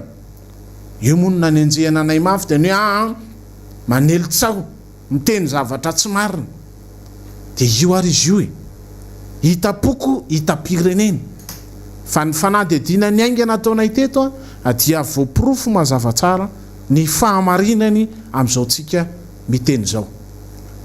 Ny andrasana amin'ny fitondram-panjakana dia tsotra ihany. Ireo raharaha voalazo ireo raha resaka ny Golden Gate dia voakasiky ny lalam-panorenana mazava tsara fa ny atao hoe mensonge d'état dia tokony ho tonga any amina déchéance zany satria manino haute trahison. Haute trahison zany dikan'izany dia ny vanim-potoana ny scandale Gate sy ny raharaha tsy milamina rehetra eto amin'ny firenena. Mbola scandale koa zany doublon zany, mbola scandale koa zany fanafarana fitaovam-piadiana antsokosoko izany, mbola scandale koa zany raharahany Covid-19 zany zay fanodikodonana ny volam-panjakana mandeha any amin'ny vatatena ny mpitantana sy ny mpitondra sy ny mpiray tsikombakomba any, scandale daholo zany rehetra zany. Dia zany no mahatonga antsika miteny hoe zao vanim-potoana iresantsika zao tompoko lahy sy tompoko vavy dia vanim-potoana efa tonga any amin'ny fanesorana ny filohan'ny republika satria tompona andraikitra voalohany izy manoloana ny fampandehanana ny raharaha-panjakana, ny fampandehanana ny raharaha-pirenena. zany ny zavatra misy am'izao tsika amin'ny teny zao zany ry vahoaka malagasy no mahatonga anay fanoherana ny amin'ny hoe zao vanim-potoana zao araky ny noentiny reo namako teo aloha nandray fitenenana dia vanim-potoana ny fifoazana eto Madagasikara tsy amin'ny alalan'ny korotana na amin'ny alalan'ny fifandonana fa amin'ny alalan'ny adihevitra amin'ny alalan'ny zava-misy azo tsapaitanana satria ny azo tsapaitanana zao dia nona ny vahoaka malagasy ny azo tsapaitanana dia tsy misotro rano ny vahoaka malagasy ny azo tsapaitanana dia tsy manana herinaratra ny vahoaka malagasy ary mbola vidiny lafo zany ny azo tsapaitanana dia tsy mamboly varo ny vahoaka malagasy fa manafatra ny fanjakana ny azo tsapaitanana am'izao tsika amin'ny teny zao dia ny 570 commune dia tsy misy tsy marary ny fanenjehana be ny tanàna na nkolaka na mivantana tsy misy tsy marary dia dikan'izany zany ny fiainam-pirenena no mitsoka am'izao vanim-potoana zao ka raha hitarina ny resaka dia tsotrany hoe mon change d'état dia mandeha makany amin'ny déchéance zany mandeha makany amin'ny fanesorana amin'ny filohan'ny république zany mandeha makany amin'ny fanesorana ny mpitantana zany satria tsy misy fahombiazana tao anatin'ny rotaona ny fanjakana erajonary mampianina tao anatin'ny rotaona ny tantanany dia anisany vaindondra raha ny fanoherana tamin'izany vanim-potoana zany dia ny nanararoatra ny fanginana ilay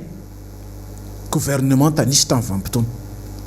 dia nararotany ny fanoherana zay zavatra mitranga zay ny tenenany tsy mahomby dia reny ny vokatra 800 fa mba havereno ary tao anatin'izay rotaona zay raha ny zavatra mitranga ny aina ny firenena ity fanjakana ity indray dia be ny zavatra ambarana fa mba ataovy ny tombanezaka ataovy ny bilan fa firy tamin'izay ny teneniny no vitany tao anatin'izay rotaona zay fa antrana melohan'ny farany no vokatra resaka n'ilay kaka golden gate ary tsy diso zay andriamatoa asegy zay noety ny anitra razafy manatsoa teo solombavam-bahoaka tsy diso mihitsy zay raha ny teniny amin'ny hoe mendrika fametraha-belany zany ny homme d'état ny mpanao politika mitonina azy fa homme d'état rehefa tonga amin'ny vanim-potoana toy io dia nitsotra indrindra dia ny fametraha-belany tsy misy afa-tsy zay tsy misy afa-tsy zay ny vahaolana ahafahana mamany olona ny fireneny fa ny vahoaka ary zay no isotomana ny sain'ny vahoaka malagasy foana dia ny hoe ny andinin'ny fahafolo ny lalam-panorenana dia maome atsika n'izany fahefana zany ampilaminana no ametrahantsika ary afaka mirehare amin'izany ny vahoaka malagasy amin'ny vanim-potoana iainantsika zao ny amin'ny hoe ny fiombonana ny fiarahana ny firaisan-tsaina ananantsika ny tsy faneketsika n'izany tsy rary ny atao amin'ny isam-batan'olona isam-baravarana zany no tokony hitsanganantsika satria tsy rary ny zany ny asan'ny fanjakana dia ny mamany olona atsika ny asan'ny fanjakana dia ny misolo tenatsika ny amin'ny famahana ny olona ny kibo ny famahana ny olona ny fanabeazana ny famahana ny olona ny fahasalamana ny olona ny fiainantsika andavanandro dia raha ny fanjakana zany tsy mahavita ny asany fanjakana dia isika no mizaka ny vokany noho izany amin'io andiny ny fahafolo io dia malalaka ny fanehoan-kevitra ary isaorana anareo tokoa ny fiainona ny fanarahana tsy tapaka ny ambaranay eto amin'ny Miara-Manonja vanim-potoana anankiray ity anovantsika ny demokrasia eto Madagasikara ao anatin'ny fitoniana no anatanterantsika an'izany ary isika dia manana didy tompona andraikitra ny amin'ny anio ny amin'ny hoavin'ny taranakitsika ary zay no anaovana antsoavo amintsika amin'ny hoe tsy misy mihitsy tokony isalasalana na vondrokery aiza na vondrokery inona fa rehefa mahatsapa fa tsy tomombana intsony ny raharaham-bahoaka dia fotoana fanehonana zany fotoana fanehoan-kery fotoana hijoroantsika fitsangatsanganana no atao fa ny endriny dia afahantsika amin'ny teniny amin'ny hoe ndreto ny vahoaka sahirana, ndreto ny vahoaka tsy mandeha diarona, ndreto ny vahoaka mbola manana fanantenana ny amin'ny ampitso. Zay no iantsona antsika rehetra satria raha ny raharaha misy amin'izao vanim-potoana zao no akapoka iray dia tsotra ihany ny amin'ny hoe tsy mandeha intsony mitsoka tanteraka ny fiainam-pirenetsika ary manampy antsika amin'izany ny maro, manampy antsika amin'izany ny manam-pahendrena, manampy antsika amin'izany ny olona rehetra mieritreritra zava-bahoaka satria dia tsy tongatonga ho azy ny nitenenitsika teto amin'ity miara-manonjy ity no tenen'ny hafa no avoakan'ny hafa amin'izao tsika miteny zao ny raharaha hitantanana ny fiainam-pirenetsika raha tsy hanamarika ako ny makasika ny Golden Gate. Masina loatra ty tanindrazantsika ty, masina loatra ty tanindrazantsika ty ka volamena latsaka ambovoka io tsy lozan'izay tsy mamiratra ary tsy maintsy hitany marina ninona hevidratsy andrakondrakofana ny zavanitranga tany aloka hatram'izay ka hatram'izao dia tsy lozany tsy voaka ny marina manoloana ny fiainam-pirenena. Vanim-potoana zany zao anao vanantso avy amintsika ny amin'ny hoe zay moa dia efa nijoro tsy misy mifampitahotahotra zany eto fa isika mijoro. Hitanareo daholo ny misy anay ary zay tsy miala ary tsy mitsoka amin'izany, tsy miala amin'izay niteneninay zahay ary mijoro ao anatin'izany. Tokana ny adevitra dia ny hoe ny siny demokrasia malalaka eto Madagasikara, ny siny mpitondra mamaly ny tombontsoa-imbonana ary miasa ho azy, ny siny ny fifandimbiasa-pahefana araka ny tokony izy ary ny afahantsika mametraka manomboka izao fa Madagasikara dia masina ary masina tokoa ny tanindrazana. Ry vahoaka malagasy tsotra ny adevitritsika araka ny teny ny zokilandry anjato teo amin'ny sabotsy ny fakahita, esoro ny tahotra, esoro ny fisalasalana fa ndaotsika hiarana eo hevitra niza na antoko inona misy ianao na inona misy ianao, misy momba ny maro karavalomana anaty, misy tsy momba ny maro karavalomana anaty tamin'ny fividiana farany fa mitovy ny hevitra dia amin'ny hoe fa ty firenetsika ty dia tsy mendrika amin'izao toerana misy azy zao fa mijorontsika. Eto ny namana azafy manantany faniry ary melohan'izany dia eo koa ny solombavam-bahoaka zay voafito Atsimondrano alain Ratsimbazaafy dia anjarany indray zao ny manohy ny miara-manonja amintsika eto ary isaorana antsika hatrany fa dia tena miara-manonjy tsika ao anatin'ny hafanampo, ao anatin'ny fitiava-tanindrazana. Andriamato solombavam-bahoaka meko anao avy hatrany ny fandraisam-pitenena. Misaotra anao Andriamato Maxime Maralaiseno nitondra an'izay fanehoan-kevitra zay ary nanome ihany koa ny fitenenana ny tenako manatitra ny iarahaba ho antsika vahoaka malagasy manaraka ny izao fandarana miara-manonja izao na ny eto toerana zany na ny anivelany. Ankasitrahana sy ankatelemana nareo satria fantatra tokoa fa miara-manonja aminay mpanentana eto amin'ity fandarana ity ianareo ny tokantrano tsirairay avy ihany ary manaraka tsy tapaka satria dia tsapanay ny ako ny fanentanana na ny fanomezam-baovao eto amin'ity fandarana miara-manonja ity ary maro aminareo ihany koa ny mifandray aminay tsirairay avy ireo ary manome akony zany miara-manonja zany na eto toerana na anivelany. Mahavelom-bolo tokoa ny zavatra misy amin'izao fotoana izao ary anehoana an'izay fisaorana antsika izay satria amin'io asabotsy ho avy zao io dia tsy ny eto toerana ihany, tsy eto Madagasikara ihany no hisy ny hetsika fa nehoana an'izay firaisan-kina sy fampiarabahana, fitsangatsanganana, fialana amin'ny zavatra misy andavanandro fa anehoana an'izay firaisan-kina ny olona mitovy fijery sy foto-kevitra amin'izay asosy atsara ny firenena izay ka tsy ny eto toerana ihany fa ny any ivelany dia fa manomana an'izany asabotsy zany avokoa mba anehoana amin'izao tontolo izao fa efa tapa-kevitra ny malagasy hanova ny tantarany ity firenena ity. Eny tompoko amin'izao fotoana izao tokoa dia hitantsika fa maro ny very fanantenana ny vahoaka malagasy amin'ny atao hoe fampandriana adrisa na fampanantenana pokaty a nentin'ireo mpitondra fanjakana amin'izao fotoana izao. Aminay dia efa ampy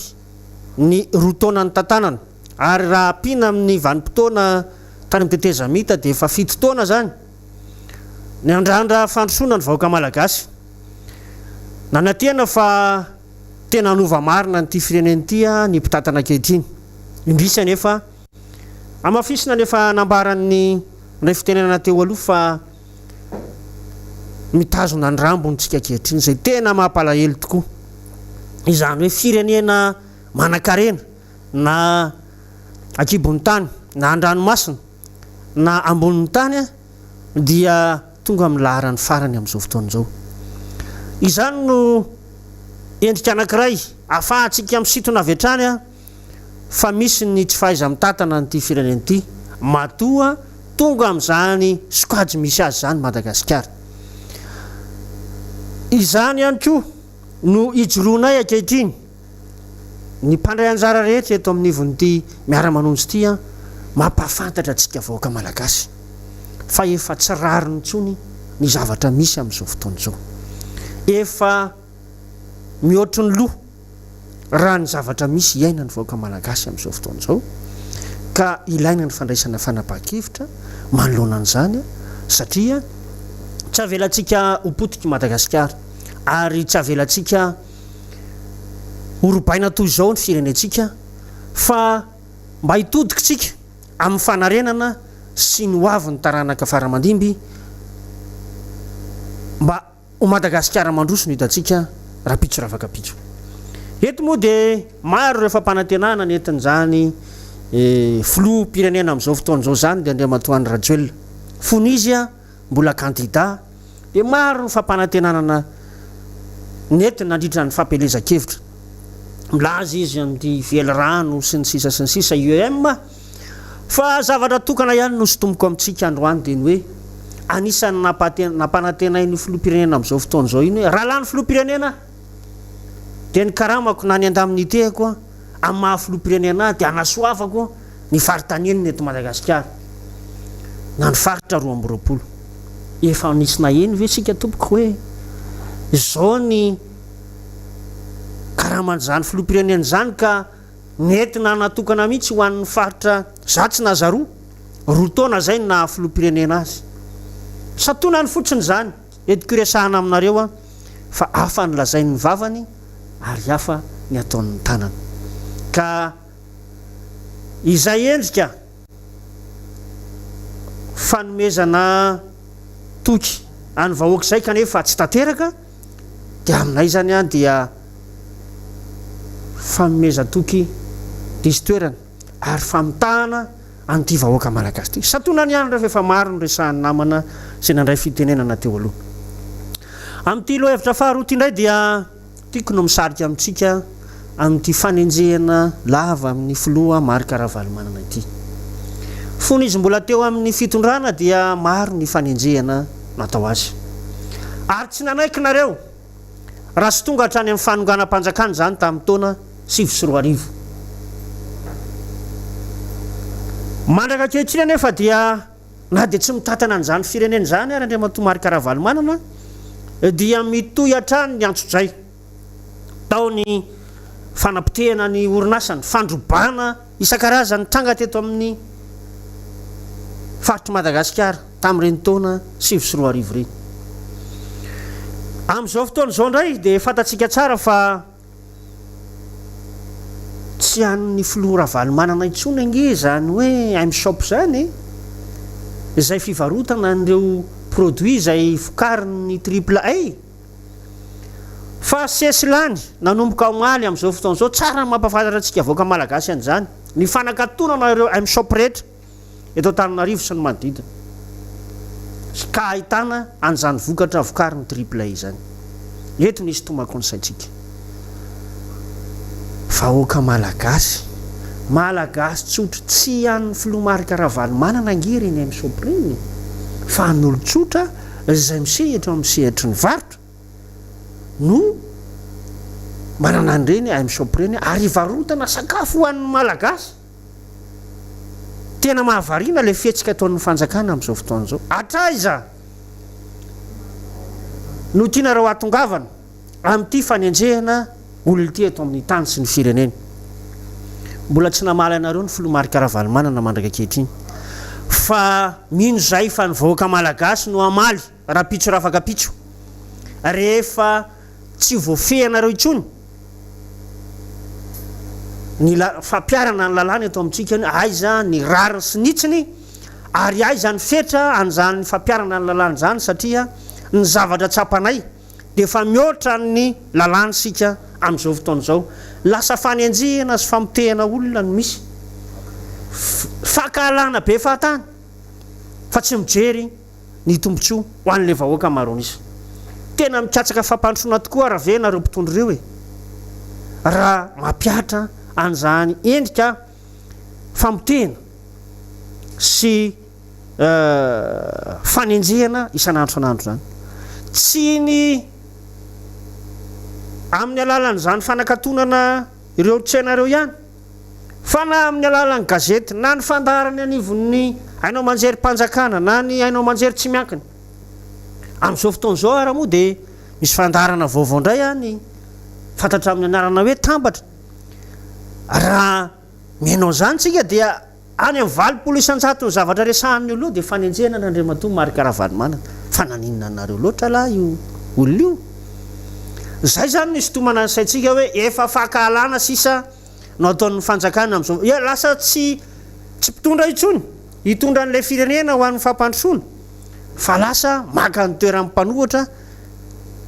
mahalasa sainy zany efa tsy misy mpitondra intsony ve eto amin'ity tany sy ny firenena ity matoa zany ny zavatra misy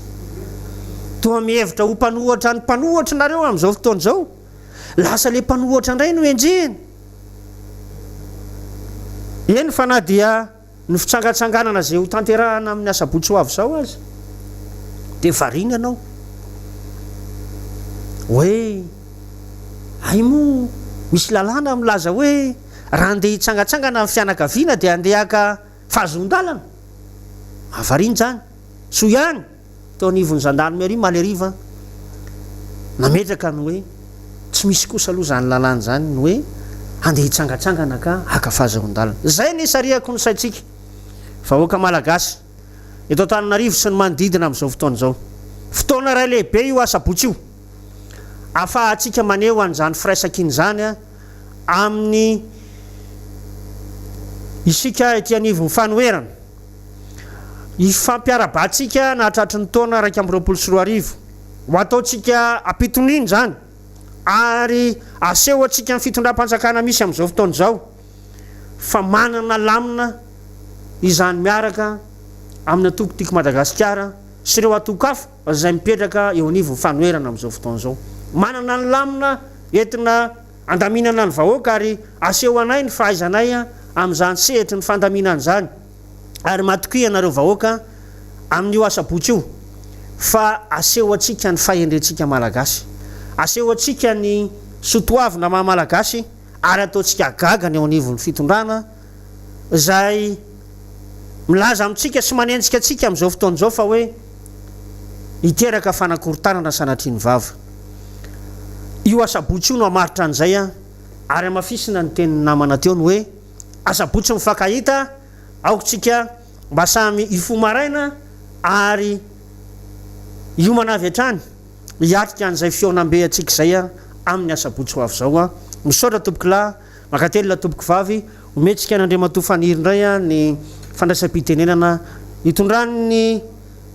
heviny mahakasika an'ity raharam-pirenena misy eto Madagasikara ity makasitraka ny solombavomboaka ny Madagasikara isika Alain Ratsimbazafi voafidy tao amin'ny district anaty Tsimondrano feno de feno zay fanazavana nentin'ny solombavomboaka tamintsika teo zay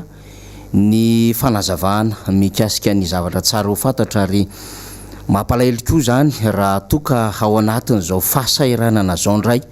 ka misy orinasa zay miezaka zay mba manao zay fampiodinana ny raharahany toekaren'ny firenena izay ary mampiasa vahoaka maro ao anatin'izany manerina Madagasikara no elingelenina indray amin'izao fotoan'izao amin'ny alalan'ny MSOP zay nentin'ny député de Madagasikara Alain Ratsimbazafy teo dia tokony hampieritreritra ny be sy ny maro zany satria ny tsy anasa dia efa nitombo tao anatin'izao crise ara-pahasalamana, crise ara-tsosialy, crise ara-toe-karena izao ary dia namboly tsy anasa vaovao indray zany raha izay foto-kevitra izay raha izay fomba mampanao zay dia hotsika hoe ny zavatra ohatran'izao dia tokony hahatonga saina ny rehetrarehetra mihitsy ny amin'ny hoe ny fanapotehana ve no vahaolana, ny fahankahalana ve no vahaolana ary izay ataontsika hoe drafitra avy any anivon'ny fitondram-panjakana zay no andrasany be sy maro hialana ao anatin'ny olana samihafa zay manjo ny firenena ary izany no mahatonga an'ilay hoe niova tokoa raha ny rythme ny malagasy amin'izao fotoana izao satria dia lasa nanaraka an'le rythme frantsay ny rythme malagasy amin'izao fotoana izao. Lay métro boulot dodo any a Frantsa zany hoe lay manenjika métro tena azakazaka vao maraina lay ho any amin'ilay asa na boulot ary miasa manenjika ora ny any ivelany dia rehefa avy eo indray dia manenjika fodiana matory zay le dodo raha akapoka zany dia hoe métro boulot dodo zay ny rythme amin'ny frantsay ary tsy mifankahita ny zanany raha tsy efa alina mihitsy satria aterina na manao cantine na misy mihitsy ary ny bus scolaire maka an'ireny zanaky ny vahiny ireny rehefa hianatra any an-toerana misy azy. Ny malagasy zay nanana an'le rythme manaja an'le adiny 8 amin'le ora fiasany. Ny malagasy zay manana an'le rythme zay mikarakara ny ankohonany ao anatin' zany tokantrano zany ho an'ny vavy rehefa tsy miasa dia mikarakara ny ankohonany ary mbola mahavita sy manatitra sy maka ny zanany rehefa hianatra, mbola mahavita mahandro sakafo ara-dalàna. Fa raha ny zava-misy amin'izao fotoan'izao dia manery ny isa tokantranony mpivady lasa tsy possible atsony zany hoe ny lehilahy no miasa dia ny vehivavy mikarakara tokantrano anjaran'ny ankizy mianatra, fa lasa tsy maintsy miasa ny lasany vavy ary tsy maintsy indraindray aza hampitondraina sakafo mandeha mianatra le zaza ary rehefa miasa maraina ndray aman-dreny mivoaka amin'ny 4 ora maraina anenjika taxi be any amin'ny toerana misy azy dia tsy tafody raha tsy any amin'ny fitsasany amin'ny 9 alina ary rehefa tonga anatin'ny tokantrano dia efa matory le zaza. Lasa manenjika rythme mafy be ny vahoaka malagasy amin'izao fotoan'izao satria tsy ampy ilay côté social zay tokony sy arakasa zay hanomezana zay riska zay ho an'ny isam-batan'olona sy ny fiarahamonina malagasy. Tsy ampy lay 200 000 ariary lay lazaina fa simiga, tsy araky ny tokony izy lay fifanarahana arakasa lay enda amin'ny te samihafa na lay ora fanampiny supplémentaire samihafa zay tokony isitrahany vaoka ary na ny etrany aza mitsofoka ao anatin'izay kitapony vola na ny karama zay makany amin'ny toerana manokana ny amina kesina prévoyance sociale na ny akoatran'izay dia mbola ela vao tonga ny aminy. Ka zay le resahantsika amin'le hoe lasa manaraka rythme zay tsy noeritreretiny ao anatin'le métro boulot dodo dia mety isy teny manao hoe ka zany mampandroson'ny olona ka zany mahatonga ny olona manan-karena. Mety mariny zany, mety mariny zany fa zadiny fa amin'ny PIB tsy mitovy amin'ny PIB ny eto Madagasikara ary ny olona tsy miasa dia mbola homena zay avantage izay, fa ny eto Madagasikara dia mbola misy zavatra maro be tokony fanaraka amin'izay mety ho mesure raisy ny fitondram-panjakana izay dia lasa tsy fankahitana tsony ao anatin'ny tokantrano ary azagaga isika. Raha ohatra ka misy tovovavy kely 13 taona, 14 taona, 15 taona dia efa lasa manambady, efa lasa manaraka anatina hoe filibana ambony be ao anatin'izay adolanseto zay satria na ny antony tsy araky ny ray aman-dreny araky ny tokony ho izy tsony ary izy io dia rythme nateraky nyzay olana tao anatin'ny 10 taona nakaty zay. Nisy olana ara-tsosialy ny nateraky zany rehetrarehetra izany ary zay olana ara-tsosialy zany ny ilaina ny fitondram-panjakana, ny fitondram-panjakana zay mahalala fa manana opportunité ty Madagasikara ity. Ny fitondram-panjakana dia mahafantatra ho an'ny tantara sy ny fikaroana rehetra natao fa ny arena rehetrarehetra atao anatin'izany Madagasikara izany dia ampiaina ny malagasy. Vao mifomaraina ny malagasy dia mivalan-drano eo ambony petrôla. Vao mifomaraina ny malagasy dia mivalan-drano eo ambony volamena satria ao anatin'ny tantsika dia feno petrôla, misy volamena, misy safira, misy rubis, misy émeraude sy ny sisa sy ny sisa. Isika ny firenena manana granita karazany maro ny lokony. Isika ny firenena manana ranomasina tena azo ampiasaina araka ny tokony ho izy reo arena ao anatin'ny ranomasina rehetra reo zay trandrahana illicite ataon'ireo mpanjono ho any amin'ny firenena hafa. Isika no firenena manana biby sy ala zay tsy hisy fahita firy raha tsy eto Madagasikara. Ary manana arena ngezabe itsika amin'ny alan'ny olona zay vokarintsika satria amin'ny akabeany dia manam-pahaizana ny vahoaka malagasy, ny anatra ny vahoaka malagasy, ary marobe ny fonctionnaire international. Voatsely isika nahita fa ny ministra Andriamatoa Marc Ravalomanina tamin'ny fotoan'andro Andriamatoa Ivoasina Razafimaheva dia fonctionnaire international leo anivon'ny FMI ary namitahiraka tany amina firenena afrikana tamin'ny herinandro lasa io. Ireriantsika izany ary manantsika akoatran'izay reo manam-pahaizana zay mpanamory fiaramanidina, manantsika reo tompona andraikitra lehibe amin'ny fitantanana na eny anivon'ny banque mondiale sy ny rehetra misehatra zany amin'izay sehatra ny fitantanam-bola izany sy ireo fikaroana maro samihafa izany. Manana anjany malagasy fa zao tsy araky ny tokony ho izy ny fampiasana azy sy ny fanomezana tombony ho an'ireny malagasy ireny fa lasa miafiafy amin'ny arena ny malagasy.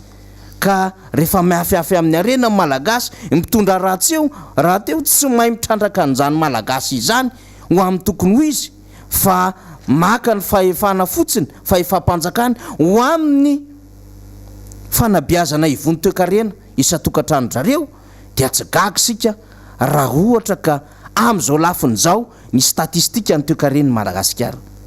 Dia zany ny zava-misy. Izao ny zavatra nambarany député antsika teo, député Rabekijana hoe misy 500 ny kapoaka ny vary dia azotsika no eritreretina ve hoe manodidina amin'ny 5,000 ane ny kilao amin'ny vary raha izany.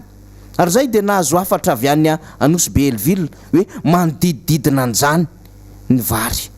Dia mampalahelo, mampangoritsiny zany satria tsy zay le nieritreretinao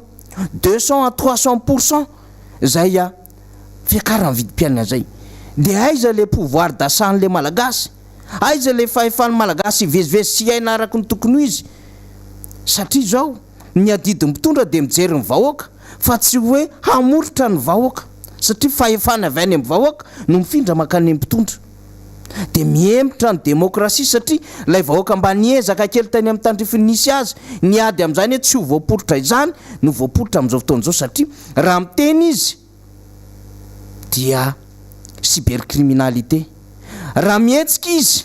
dia lazaina fa tsy nahazona lalana na tsy azo atao zany fa mandika lalana. Ary raha mba miantso izy hoe zay ene ka tsy nahazo fanampiana tamina se ohatrohatran'izao dia hampangaina izy ho manao risoriso.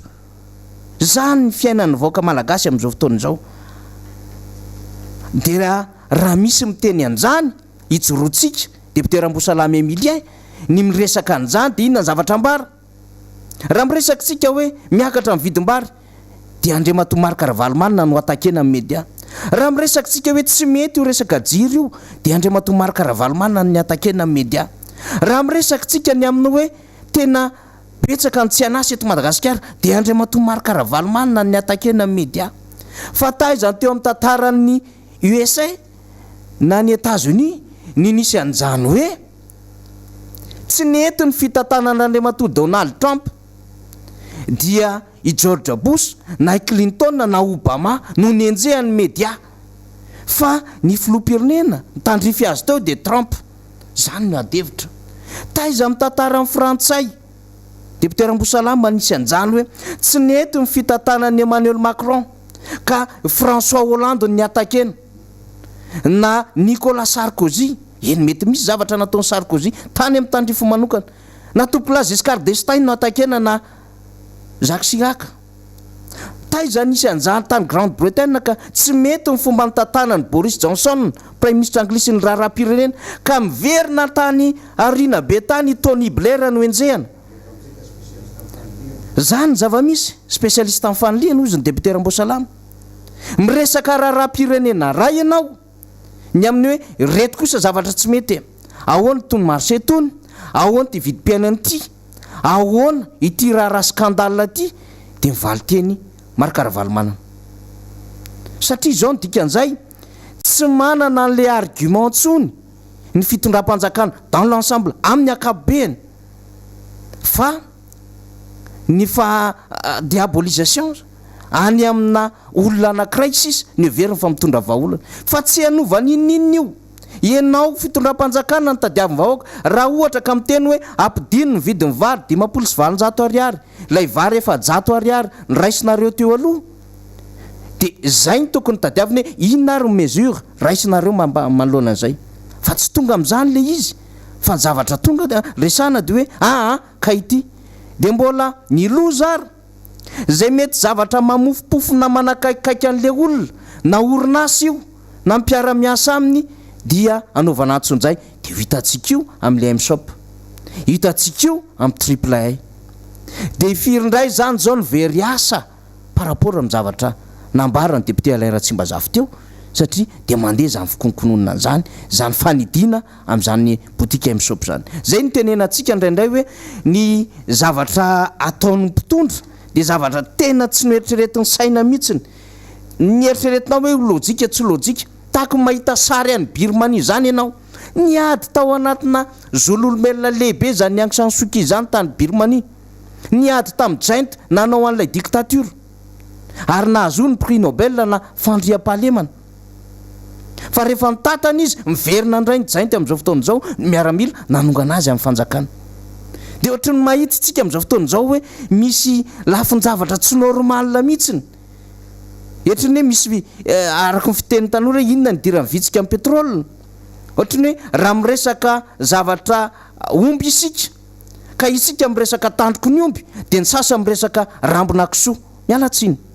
Na miresaka bitro isika de ny sasa miresaka hoe vorona. Misy zavatra tsy normal alizy. Zay ny mahatonga antsika atao Miara-Manonja isan'andro miteny manao hoe ianareo sy ny fomba fitantanareo sy ny teny nataonareo any no mamatotra anareo ao anatin'ny fiainana firenena ka amaranako amin'izay lafin'ny vaovao sy fanadihadiana zay de ny hoe herin'ny vorona ny elana fa herin'ny vahoaka ny firaisankina. Asabotsy mifankahita ondany manomboka izao zany tena fiatrentsika ny fitsangatsanganana amin'ny sabotsy zany. De nzao zany tsika de efa mandamina amin'ny fandaram-potoana ifo amin'ny firma rainy rehefa ho fantatsika hoe aizona le ahoana ny hanomanana ny sakafo maivana, ahoana ny hanomanana ny lamba hoanikely na ny napikely ho velarintsika eny amoromorokazo eny, ahoana ny hanomanana ny rankely madinidinika sy ny mofokely madinidinika hoentitsika amin'izany, ny kiraro sy ny sisa hoentitsika amin'izany. Tena ataovy anatin'ny fo sy ny saina fa vahoaka malagasy manana zo ianao hivezivezy, manana zo ianao mba hafatajavatra ary mba manana zo ihany koa ianao hitsangatsanga. Tsy ohatry ny any Paris tika hoe nde ho any amin'ny place Trocadéro isika hafany amin'izany fa handeha amin'ny natoerana voafaritra isika akarivotra isika tena metrako zava-dehibe an'izany fiaraha-metan'izany. Zay ny teneniko hoe herin'ny vorona ny elany fa herin'ny vahoaka ny firaisankinana rehefa miray intsika zava-dehibe. Député Rambosalama Emilien eto ihany koa ny député Yanitra Razafy Manatsoa omeko azy ireo ny fitenenana. Misaotra namana fanirina amin'ny fitenenana dia miarabantsika rehetrarehetra manatrika an'izao fandarana Miara-Manonja zao ary ho teneniko manokana eto nareo any Canada zay teneo mba hatenenoro anga fa tsy voateny zay de kopakopa tanana ho anareo any Canada any fa dia eno tsara Miara-Manonja amin'izao fotoana zao. Tena mikorotana ny fiarahamonina malagasy amin'izao fotoana zao noho ny tsy fananan'ity fitondrany ity vina amin'ny fitantanana firenena sy ny tsy fananana amin'ilay atao hoe capacité de gouverner. Nefa de tenenina lavony hoe commander c'est prévoir, gouverner c'est prévoir. Atao ambava fotsiny le izy zany fa le tena fanatanterahana tsy misy. teneniny namana rehetra atao mikorotana fiarahamonina ary efa misy ao amin'ny anteny mera moa teneniny namana atao dia efa misaraka zany zao le solidarité parlementaire zany zao a noho ny tsy fisiany vy nataon'ny mpitondra fanjakana satria ilay solombavamboaka tokony hiaro ny tombontsoa amin'ny vahoaka dia lasa solombavampanjakana miaro ny tombontsoa amin'ny fanjakana dia lasa misaraka ilay solombavamboaka tokony raha iny mikorotana ny eo zany tsy ny eo ihany fa mbola efa nyteneniny namana teo hoe hatramin'ny ovinina ny tany amin'ny conseil du gouvernement no nisy ady saritaka dia tsy zavatra tapaka fikorotana daholo zany a no tsy fitovizany ny saina hitatana ny firenena sy andravonana ny zavatra tokony atao zany raha mikorotana tsy dia maninona loatra fa ny any tena mampalahelo nadio za hoe fiainantsika malagasy sarababem-bahoaka mihitsina ny tena mikorotana amin'izao fotoana izao raha tsy temy fotsiny ahako zavatra mitranga mahazo andreo namantsika ny atsimo inona no mitranga dia eto amin'ity tany ity na Madagasikara amin'ny Madagasikara zay vao nisany tao hoe fivarotana tanindrazana faobe sy manara-penitra inona ny antony miaraky ny vaovao eno amin'ny olona avy any dia ny tanindrazany tena 1 hectare dia amidy 200 millions ariary 1 million fotsiny noho ninona noho le fahoriana sy nyle tsy fahaizan'le fitondrana mampisy ny drafitra fambatsona ny toeran'iny ny omby izay tokony ho amidy 8 millions dia amidy 200 000 ariary inona ny antony tsy manan-kohanina tsy misy ny rafitra fampandrosoana tena araky ny tokony izy ho an'le namanao atsimo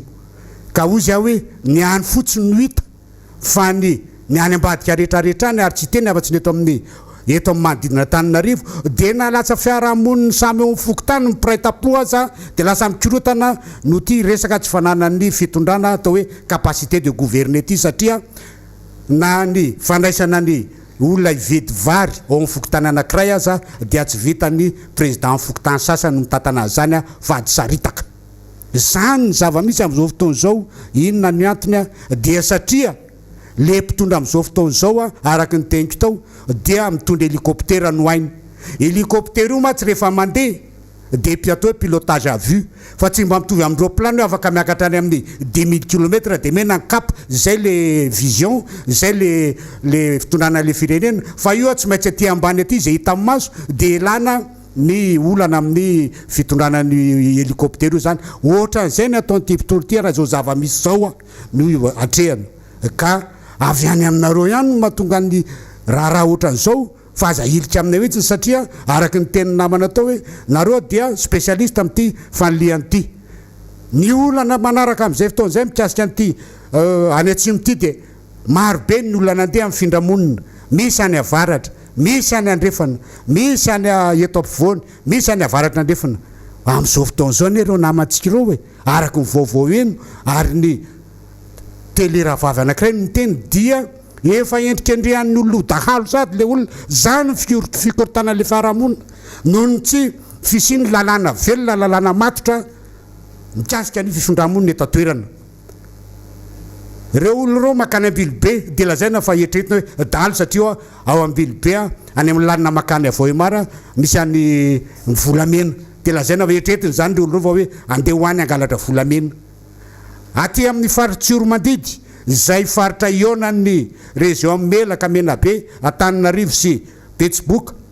dia any be omby dia lazaina hoe andehanao dalo any satria avy mivarotra tany zany zavatra voizin'ny fiarahamonina amin'izao fotoana ary ny mpitondra dia efa manomboka memaily hoe ka hoy izy hoe potika le fiarahamonina no tsy fahaizanareo mitatana sy mitondra n'ity firenena ity ka hoy izy hoe aza atao an'izany le malagasy raha izahay atao mifanoherana izay mpitondra mifanoherana ato Miara-Manonja no alanareo tsy dia problème loatra fa raha malagasy rehetrarehetra no alanareo adio izy hoe malagasy ihany nareo araky ny fitenenina hoe alao alanandrina toy izay alam-bahoaka fa raha ireo vahoaka malagasy be dia be ireo no ataonareo ohatran'izany ny fitondrana azy adio izy hoe sao dia araky ny fiteny malagasy hoe okenda mivomanga sesiky ny taninareo nareo dia nareo ihany no angarina vavanareo amokan'iny ihany ka tsy fantatra ntsony hoe ino anao avokany zavatra maloto sa zavatra madio fotoana moa mandeha saika ano ihany ny tena fa zay fotoana voafetra zay dia omeko ny député antra fitenenana amin'ny fandarana sy mifanentanana atsika ny amin'ny fitsangatsanganana amin'ny lakamisy amin'ny sabotsy ny any teneniko toy izaho hoe aza matahotra ianareo a fa milamina ohatrany raha milamina araka ny fiteninay hoe zéro any fionjan'ny rano an'io fa milamina ny atsika ary tsy atahonanareo zany fitsangatsanganana zany misaotra tompoko lahy makasitraka tompoko vavy makasitraka namana député Rambosalama mikasika ny fitsangatsanganana no resantsika eto raha zay eto amin'ny fandarana Miara-Manonja tamin'ity fotoana ty dia somary surpris zaraina aminareo zany tamin'ny voalohany zay raha nanao ty fandarana ty dia tsy nieritreritra hoe aingana be ohatran'ity ny popularité sy ny fianonareo sy ty fandarana Miara-Manonja ty tsy nanapo mihitsy izahay ao anatin'ny 2 herinandro dia tafakatra avo dia avo ohatran'izao ny fahalalan'ny olona rehetra nyty fandarana ty indrindrandrindra fa ny fanarahanareo an'ity fandarana tsy tapaka zany ke dia isorana daholo nareo rehetrarehetra indrindrandrindra amin'ny fampahirezana zay ataonareo fa ianareo zay mitondra mbavaka anay ihany koa dia isoranay tanteraka satria maro ianareo no mitondra mbavaka manao an'izany chaîne de prière tsy manadino anay mihitsy amin'izay vavaka atao rehetrarehetra isoranay fa tena zava-dehibe ho anay zany mikasika an'ilay popularité an'ity fandarana ty moa ninona zavatra ataon'ny mpanenjika eto moa zany dia averiko ny tenin'ny ankizy hoe ny mpanenjika toujours mapara zay zany zao misy fa izy menakavy no manenjika an'ity fandarana ty dia averintsika aminazy io ninina ny fanenjehana ninina ny concurrencena an'ity fandarana ty dia ny zavatra misy aloha tsy azo lavina fa na any ambany ravikazo na any ambony tomobile na any anaty trano na any ampiasana kopakopa tanana manokana ho an'le olona any ampiasana any Pays Basque zay ny teny hoe atao ampiasana izahay dia mieno misy gasy any ampiasana any lavitra be any manaraka an'ity fandarana ty ianareo rehetra zay manaraka an'ity fandarana ty miandry le instruction sy ny toromarika rehetra amin'ny fitsangatsanganana rapitso dia ho avy zay zavatra zay fa ny zavatra tiako ambara eto dia anareo any amin'ny faritra any marobe ihany koa ianareo rehetra zay te anao any fitsangatsanganana tony ataonay raha amin'ny sabotsy zao dia ny any amin'ny faritra any Tsioliara any zany dia anao fitsangatsanganana ihany koa raha amin'ny sabotsy hiaraka ary anaraka anonja miaraka aminay aty miaraka amintsika aty Antananarivo ny any amin'ny faritra hafa tsy manina fa ataovy zany raha ohatra ka mbola vita ny fikarakarana dia miara-manonjy tsika raha amin'ny sabotsy io ny zavatra anankiray tiana tenena ihany koa dia izao na izahay ary atao amin'ny mpanomana sy mpikarakara ty fitsangatsanganana ty raha ny eritreritra izay fa amin'arivo ny olona dia hitsangatsangana raha amin'ny sabotsy dia gaga izahay androany ary faly milaza amintsika rehetrarehetra hoe amanalinalin'ny sika no hitsangatsangana raha amin'ny sabotsy ka normal tokoa ihany zany raha ohatra ka mitaitaina daholo ny rehetrarehetra mangirifiry ny mpitondra fanjakana sy ny rehetra maheno an'izany satria izy tia dia fiaraha-manonja ny mponina rehetra zay efa manonja sy te hanonja zay zavatra zay no ilatsika ny fiarah-mientana sy mifanarahana ny toromarika rehetra amin'izay zavatra tenena eto amin'ity fandarana ty ny zavatra tiana ho tenena farany dia zao satria manonja loatra ty fandarana ty manonja ny raharaha Golden Gate zay nivoaka tamin'ny France 24 maly tao anatin'ny journal France 24 journal de l'Afrique dia mitodika aty Madagasikara daholo ny mason'izao tontolo zao menatra tsika malagasy menatra amin'ny malagasy satria tena mivaky barara hoe ny gouvernementa no voatotoina ao anatiny hoe mifanohitra amin'ny voalazan'ny gouvernementa zay voalaza sy ny profo empelatana ny mpanao gazety vahiny zahay eto moa zany dia efa nitondra ny profo lazaina zay fa zay indray no mandainga sy manelitsao dia hitatsika eo zany hoe iza ny milaza ny marina iza milaza ny diso fa ny tsy voateny foana averiko eto misy devise koa niaraka tamin'ireo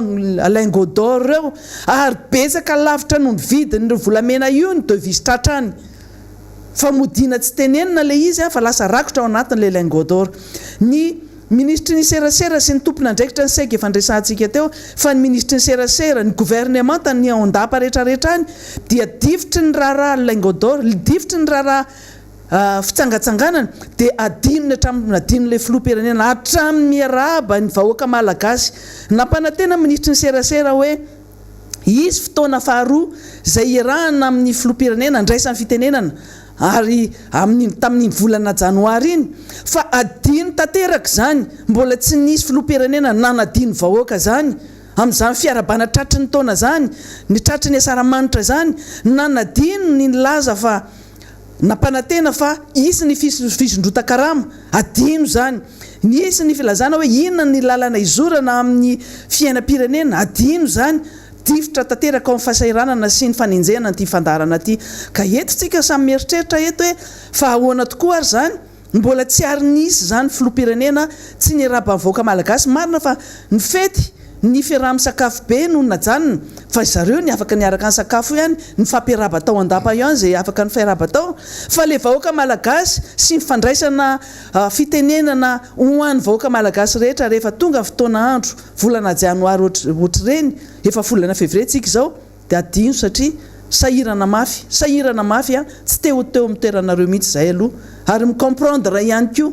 fa dia isorana antsika rehetrarehetra zay miaraka manonja aminay sy efa manonja any fa efa jour J moins 2 tsika zao amanaliny tsika no hiary itsangatsangana efa tonga eto ny namana fidèle ameny toromarika faraparany ny toromarika mikasika ny fizotra ny fitsangatsangana zay ataontsika moa zany io le nametrahantsika suspense be foana hoe aizytsika anamona ny fandehan'izy ity dia zao zany tsika no anome anareo an'izay toromarika zay ary mila miaino tsara fa nareo magaga miaino aloha dia rehefa mahita am'izay hoe manontany ray nefa le zavatra rehefa nenona teo zao dia mbola anotaniana ihany ka mila miaino tsara dia mienregistre zay fitentsika zay dia tsy manontany ntsony angamba fa efa tazomina iny ataontsika hoe teny izay nomena iny zany ao anatin'le izy zao ny fandehan'ity zavatra ity tsika zany miainga amin'ny enina sasany maraina eny amin'ny magro tanjombato ny fotoanany olon-drehetra zay andeha hitsangatsangana efa any amintsika any am'izay fotoana zay mibadry ho an'ireo zay mandeha fiara-iombonana dia mitondra n'ilay sakafo maivana sakafo zany sakafo mahavoky atsika amin'ilay fitsangatsanganana zany tsika no entinao fa tsy hoe inonareo avy any dia tena satria tena andeha hitsangatsangana tokoa dia tena milolo vilany be misy ronda sopo sy ronakoho mihitsy any anatiny zay le entina aka dia tena hitsangatsangana zay ko tena satria mety ho very any anatin'ny fiara le izy fa mba zavatra foentina mandeha mitsangatsangana zany no entintsika dia zavatra tsapanao fa mahavoky any koa dia mitondra rano zay zany le sakafo entina ao anatin'io le baditra tandremo sao dia adino fa sakanan'ilay mpandrindry ianao fa iambozonana iny zany asivy tady kely na tady pitana na tady vidina le roapolo sa dimapolo mahazany iny na tady kirary zay rehefa tady dia mety daholo mba hahatonga an'izy ho hita miantona iny mitratranao eny zany le izy efa misy lavaka natokana ampidirana an'le tady nataonay any amin'le baditra any dia tonga dia manao an'izay zany tsika rehetrarehetra zay zany ny fepetra voalohany zay le fatongavana eny amin'ny magro tanjombato manomboka amin'ny enina sasantsika ao manomboka mampiditra anareo anaty fiara tsy tokony mitraine eo tsika tsy tokony hoe mandany fotoana ela be eo zany fa misy fem-potoana koa ny ijanonantsika eo mba hahatonga atsika ho tonga ara-potoana any amin'ny tany izay alehantsika ny lalantsika miainga avy eo amin'ny magro tanjombato zany dia mivoaka mahazo any bypass misy dikany mahatonga ana miteny an'izay miala avy eo tanjombato tsika le fiara imbonana zany dia mivoaka mahazo any bypass noho izany ireo rehetra zay mandeha moto zany na mandeha fiarany tsotra na mandeha bus any izy fa an'zareo dia tsy mandeha makao amin'ny magro tanjombato manentsina an'le parkinao nareo zany fa miandry amin'ny sisiny bypass zay zany le fiandrasana zany zay tsy makany amin'ny magro tanjombato fa tonga dia miazo amin'iny bypass iny dia maka sisiny aza sakanana ny fifamoivoizana fa maka fotsiny sisiny zany dia miandry satria reo fiara rehetrarehetra miainga avy ety amin'ny magro tanjombato dia tsy maintsy misy an'ilay autocollant mipetraka aminy dia fantatrareo hoe ty ao anatin'izay fanomanana zay dia manamboatra saina kely koa zay am'izao fotoana zao ho apetraka amin'ireo fiara reo dia iny afantaranareo ty zany le fiara izay andeha hoany dia manaraka mitsofoka ao anatin'iny cortège fotsiny zany nareo dia mifanaraka makany tsika hoe ino no mitarika ny lalana ny lalana ao alentsika dia miazo makany amin'ny lalana makany avaradrano makany ambomanambola zany fa tsy mandeha any atsimon-drano dikan'izay eo amin'ny selle zany nareo eo amin'ny selle bypass eo zany tokony ho faran'ny fiara eo amin'ny sel makany ambomanambola fa raha ohatra reo vily makary tsy namanay nareo zay aloha zavatsara le resaka fa ny lalantsika tsy makany amin'ny lalam-pirenena fafito fa makany amin'ny lalam-pirenena faharoa rehefa tonga eo amin'ny sel zany eo amin'ny bretel zany dia mivily miakavy makany Ambomangakely dia ianareo avy any Ambomangakely avy any Lasora raha mandeha tomobile tsotra zany nareo na avy any Mandroseza na avy any dia tsy makaty amin'ny sel ty amin'ny bretel ndray zany satria hoe miteny aka avy any Tanjombato dia akaty mihitsy fa amin'iny sisiny foana nareo miandry amin'iny makany bypass makany Ambomambola trany amin'ny Jovena iny amin'iny andrasana amin'iny zany le tomobile fa tsy makaty tsony nareo zany fa amizay akaiky anareo amin'iny ino raha nareo dia ohatra zay koa zany hatrany Ambomangakely ny Ambomangakely tsy mbola mivoaka makaty amin'ny bypass aty Lasora ndray izy fa miandry any satria makany Ambomangakely ny lalantsika zay zany le izy averiko tsara miala avy eo Magro Tanjombato dia mivoaka makeo amin'ny bypass eo amin'ny bretel zany dia mivily miakavy miazo ny Ambomanambola zay zany le lalana dia zay andeha zany ka mitondra fiara na moto na bisikileta anazy ambatany anazy manokana zany dia amin'izay lalana zay manakaiky azy amin'izay no raisiny hatrany Ambomangakely any dia mitsofoka amin'izay foana izy fa tsy miverina manery an'ilay fifamoivoizana aty aloha aty zany dia mitoy ihany tsika afaka any Ambomangakely dia mandeha ihany ohatrany hoe ho any Tomasina dia mbola misy Jovena koa ry aloha ry zay manakaikaiky an'iny zany avy any Anjevy tsatran'izany avy any Manjakandrina andray zany nareo miandry dia rehefa tonga ry aloloha ry dia misy sapanany eo vily makany Merkasina dia miakatra ny fiakarana iny zany le lalantsika dia miakatra makany voatafakatra eo amin'ny fanaovana kartine nareo dia efa misy mandrindra amin'izay manomboka hoe makatsy makary ny toromarika amin'ny parking sy ny toerana anaovantsika azy averiko ndray mandeha farany lalantsika miala avy aty amin'ny Magro Tanjombato mivoaka miazo any bypass mandeha any amin'ny bretel zany dia mivoaka any amin'ny bypass dia miazo mitanjotra makany Ambomangakely any zany lalantsika raha avy any Ambomanambola zany masindray sisa dia mitsofoka eo amin'le rond point avy any Mandroseza ianao tonga dia manenjika ry amin'le rond point ry amin'ny rond point any Ambomanambola sy Ambomangakely le makaty bypass iny zany tonga dia eo ianao miandry eo amin'ny Jovena eo mety daholo makany mitoy makany zany lalantsika dia tonga dia mahitsy ny avy any Mahazo sy ny avy any Ambotraraba sy ny tariny zany raha mitondra fiara tsotra izy dia tonga dia eo Ambomangakely eo zany izy no mitsofoka fa tsy miverina makaty amin'ny Magro Tanjombato fa tsy maintsy efa manana an'le badge nareo any aminareo any na mandeha tomobile tsotra na mandeha moto ny avy any Betsy Zaraina indray dia afaka mitsofoka avy eto Ambomangakely na koa mitsofoka ary amin'le Jovena ry aloha ry dia afaka mitsofoka any koa zany avy any Betsy Zaraina dia mandray an'le izy fa rehefa tonga eo amin'ny sapanana makany Merkasina dia miakatra tsika noho izany any avy any Anjeva sy ny Ambomalaza sy ny any ambadika any rehetrarehetra zany manenjika eo indray dia eo tsika miara-miakatra fa rehefa tafakatra ao ambony eo tsika dia tonga dia misy mandrindra ao ny mandeha fiara iombonana dia misy toerana anajanona n'ilay mpandamina amin'ny parking azy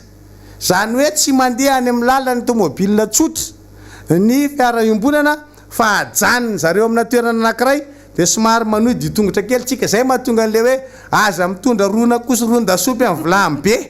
satria miala avy eo amin'ilay analananareo amin'ilay fiara iombonana somary mbola mandeha tongotra kely tsy dia lavitra avy eo amin'ny 100 metatra na 20 amin'ny 100 metatra eo zany le izy dia zay le mahatonga an'le hoe aza dia tena mivingitra mavesatra be re olona fa lasa olana indray le fitondrana anazy zany fa aleo zarazaraina amin'ny tsirairay zany le sakafo entina rohatra ka maromaro nareo miaraka zay zany le toromarika aza dininy mitondra rano marina fa misy toerana fanasana tanana sotran'izany any fa le rano sotroina le teneniko hoe aza diny le mitondra rano hosotrotsika raha ohatra ka misy zany ny ataontsika hoe fanampiny zay mety omeny ny malala-tanana dia anytsika mahita azy amin'izay fa aleo tsy miteny ninona eto zany sao dia ozy nareo hoe aiza le mikasika an'le izy dia zay zavatra zay no tiako apetraka dian'izao zany mikasika an'iny dia mikasika ny badge mikasika ny autocollant efa azo alaina foana efa tonga nareo zany dia maka autocollant fa ny inona ty ny badge dia nitoizantsika hatramin'ny rapitso ny fizarana anazy le sabotsy kosa aloha zany a tsisy zara-baditra ho an'izay olona mbola tsy naka fa le olona efa manana mpiandraikitra no maka baditra sabotsy zany hoe efa fatany le mpiandraikitra vonjeny akany an'ireo baditra zao zany hoe le olona avy alavitra zany a no maka an'izay baditra sabotsy zay fa ho antsika hoe aty mandizana Antananarivo a dia tokony tapitra rapitso zany fakatsika an'le baditra mba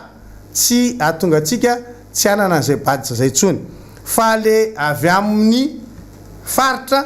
dia misy mpiandraikitra mitazona mibaditra indray any amin'ny corridor zany a izy mandrindra anazy dia tonga dia manatona anazy a dia mandray an'iny a dia mandeha mamonjy an'ilay toerana iangana zany zavatra efa fandaminana vitsivitsy zany zay fa tsy hoe eny zay vao andihy zara-baditra ho antsika rehetrarehetra tsy ho vitsy zay fa tonga dia fa rehefa tsisy baditra mahazo baditra rapitso zany ianao ka tsy nisy mpiandraikitra miandraikitra anazy a dia tonga dia fa aza mandeha makeny fa tsisy zara-baditra tsony eny dia ianao nefa rehefa tsy manana baditra dia tsy ho tafiditra eny mihitsy ianao noho izany a dia arindra tsara le fomba fiasantsika ny fotoana anaovantsika an'izay zotra zay a dia aferatsika li zany mba tsy tokony ho lany mihoatra ny adiny roa sasantsika zany manao an'izay fiangana tia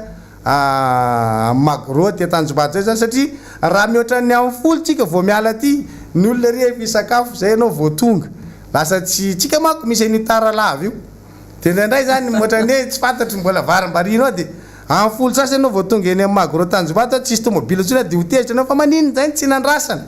ka zay zavatra zay le apetraka ihany amin'ny enina sasany tsika manomboka miainga dikan'izay a mila tonga aloha ianao zany a mba ahafahantsika mandamina an'ilay fiangana ajaina le fananan'le olona zay mifampiraraha amintsika amin'ny fitaterana anareo fa sao dia rehefa tonga ao anatin'ny fiara indray sasany dia sorasoratana le fiaran'ny olona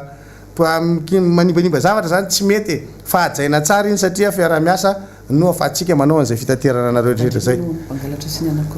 ny ataontsika hoe maramarasaina tsy azo idivirana fa misy foana io na dia atao aza hoe tsika zay miaraka manonja dia olona kristianina malala fomba miendrika dia tsy maintsy misy foana ny maramarasaina hiezaka ny hiditra ao anatintsika noho izany dia efa nanaovana antso taminareo teto tamin'ny maraina zay manana kiririko dia aoka hitondra sifle io teny koa satria ny antony dia zao itsika no mifampiambina andro masom-pokon'olona io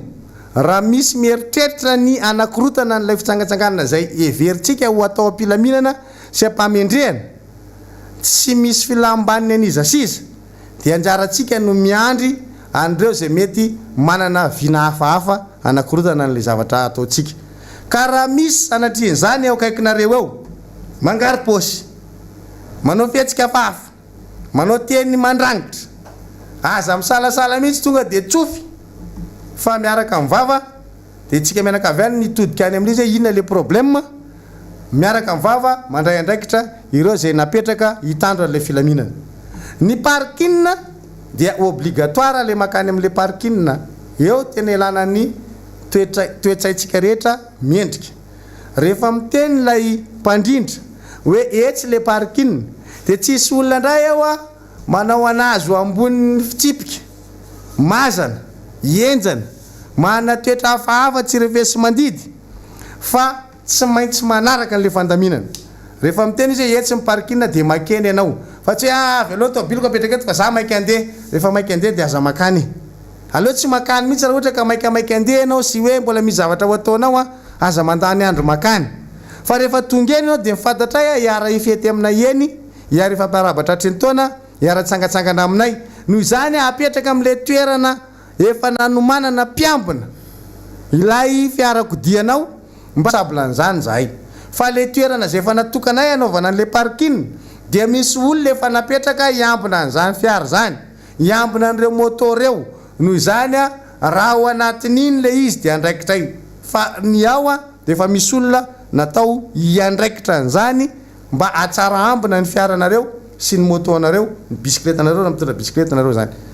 ny fiara lehibe zay mitatitra atsika dia tsy mijanona eny fa mametraka fotsiny izy dia lasa zay mahatonga an'le hoe tsy maintsy misy ditongotra kely satria tsy alefa eo amin'ilay parking izy zany a fa mihodina amin'ny toerana malalaka ahafahany mihodina tonga dia mandeha zay le izy a ny parking obligatoire tsy misy olona mahazo mijanona amin'ny toerana tsy natokana ho parking n'le fiara zany oka re le mba bebelosy le te hiavaka maro isak'izay matsiary ty a mba ampirimina kely iny zany amin'ny sabotsy a fa itsika olona milamina sy azo atao sy azo ifanarahana ary azo anarina tsara azo mena toromarika azo mena torohevitra de manaraka an'izay a fepetra rehetrarehetra zay nareo zany isoroatsika ny resaka fanakorontanana sy ny olona mety manana saina hafahafa no anaovana n'izany fandaminana rehetra zany a ka noho zany aoka tsy avy amintsika zay mitovy eritreritra iaraka anao n'le fitsangatsanganana no aratsy endrika ny toy ny ty miara-manonjy ty satria araka ny fantenenanareo tamin'ny maraina tsy hoe rehefa vita fety amin'ny sabotsy io de tsy misy miara-manonjy atsony miara-manonjy amin'ny toy foana ka fa lay fiarahantsika io a no io misantatra mba avarano mamanetsa be mbola ho avy mety mbola andeha-mboly azo ndray tsika satran'zay zany le zavatra mbola mety anao tatitra ko tsika fa io zany mandeha milaminy zay le teneniko anareo hoe tsika mahana stratégie be da be ahafahana mifampiresaka fa io zany a dia lay fifampiarabantsika io tsy misy an'izany eritreretra zareo hoe ka manana hevitra anakorotana ambadika raha mahana hevitra anakorotana tsika tsy mila mitondra olona makany atao inany ny olona raha ohatra ka anakorotana fanjakana inona fanjakana ikorotana ny atapitanita tsy ary mbola hita zany eto Madagasikara hoe anakorotana fanjakana de ndao hoe re tapitendrimboatra re na tiala rifa mikorotana io fanjakana io fa fitsangatsanganana no ataotsika any ary eto a dia manao précision kely am'izay ho an'ny reto fahefana mpanatateraka reto satria mampalahelo mihitsy Andriamatoa lehibe gouvernora ny Otomatsiatra mialatsiny aminao a fa valiko am'izay le teninao hoe ireo olona avy any atsimo reo de nakariny mpanohitra andeha anaovana fihetsiketsehana any Antananarivo tsy nisy ray tamin'ireo angamba nakarina eny mena badisa tato fa olona tonga aminahapony avokoa nakabadisa taty amin'ny MBS fa reo olona reo fa nalaminareo any am'izay toerana nametrahanareo anazy ny anoanan'ireo olona reo ny akarany avy any fa tsy andeha monjy ny hetsika ataon'ny mpanohitra ary tsy zay ny nampiakatra an'ireo avy any fa raha olona andeha anao fitsangatsanganana tsy ho andeha ho alaina avy any Ambovombe hoe andao hitatitra olona avy any Ambovombe hiary hitsangatsangana amintsika tsy anao an'izany zahay hoe andeha hitatitra olona avy any atsimo hiaraka andeha hitsangatsangana aminay ety na andeha anao an'izay hetsika anay ety nefa zaza mambehivavy tsy mitombona zany amin'ny manaraka rehefa mba hiteny eritrereto sy lanjalanjao tsara ihany hoe sahazan'le zavatra sy toerana misy ianao ve le zavatra lazainao ary zany zavatra zany ve mitombona rehefa ataony fanadiadina zahay manao hetsika ny olona rehetra ny antsonay tsy teny mihitsy zay hoe ity de fitsangatsangana ny olona kere avy any atsimo zay nakarinay akaty tsisy an'izany fa ny olona natsona eto de tsy akanafaka malagasy ty tandrazana mitovy fijery aminay de zay natsona de mena badisa de mandeha makary ary mbola saina mitondra sakafo le olona miakatra avy any atsimo nefa olona kere ahoana moa zany mahatonga an'izany hoe ho afaka andeha anao zavatra miaraka aminay ety fa rehefa tsy voavahanareo fanjakana ny problème an'le vahoaka any amin'ny tapany atsimo de nareo mieritrereta fa azafaly ny manosim-potaka fotsiny Andriamatoa gouvernora fa mba lanjalanjao ihany a ny zavatra voakoatra an'ireny fa tsy andany andro amin'izany zay zany a ny zavatra tsara zay zany a ny zavatra tianay apetraka zany ao anatin'le izy a satria nareo manana fomba fijery hafahafa amin'ny zavatra tsy eritreretin'ny mpanohitra ary zay na tonga nareo nieritreritra sy korotana mafy mihitsy am'le hoe aiza le toerana anaovanay n'le izy izahay de efa nisafidy ny avaradrano eto de miteny amintsika lay mpiaraka mandeha makeny hoe fa maninony tsika no nisafidy ny avaradrano misy dikan'izany maninony tsika nisafidy ny merikasinina misy dikan'izany ho an'izay mahay tantara mahay an'izany e kopy zay kopy zay tsy kopy de zinga fa tsisy hoe fanazavana ela be mikasika an'izany a fa safidy io ary zay ny nagaga am'reto olona mikoropaka reto tsy fantany akory hoe inona zavatra eritreretintsika hoe raha nao fetytsika anao fitsangatsanganana de makaiza fa safiditsika mihitsy hoe taotsika hoany avaradrano taotsika hoe merikasiny anao an'lay fitsangatsanganana zay ataotsika resaka sakatsakana atao am'ireo a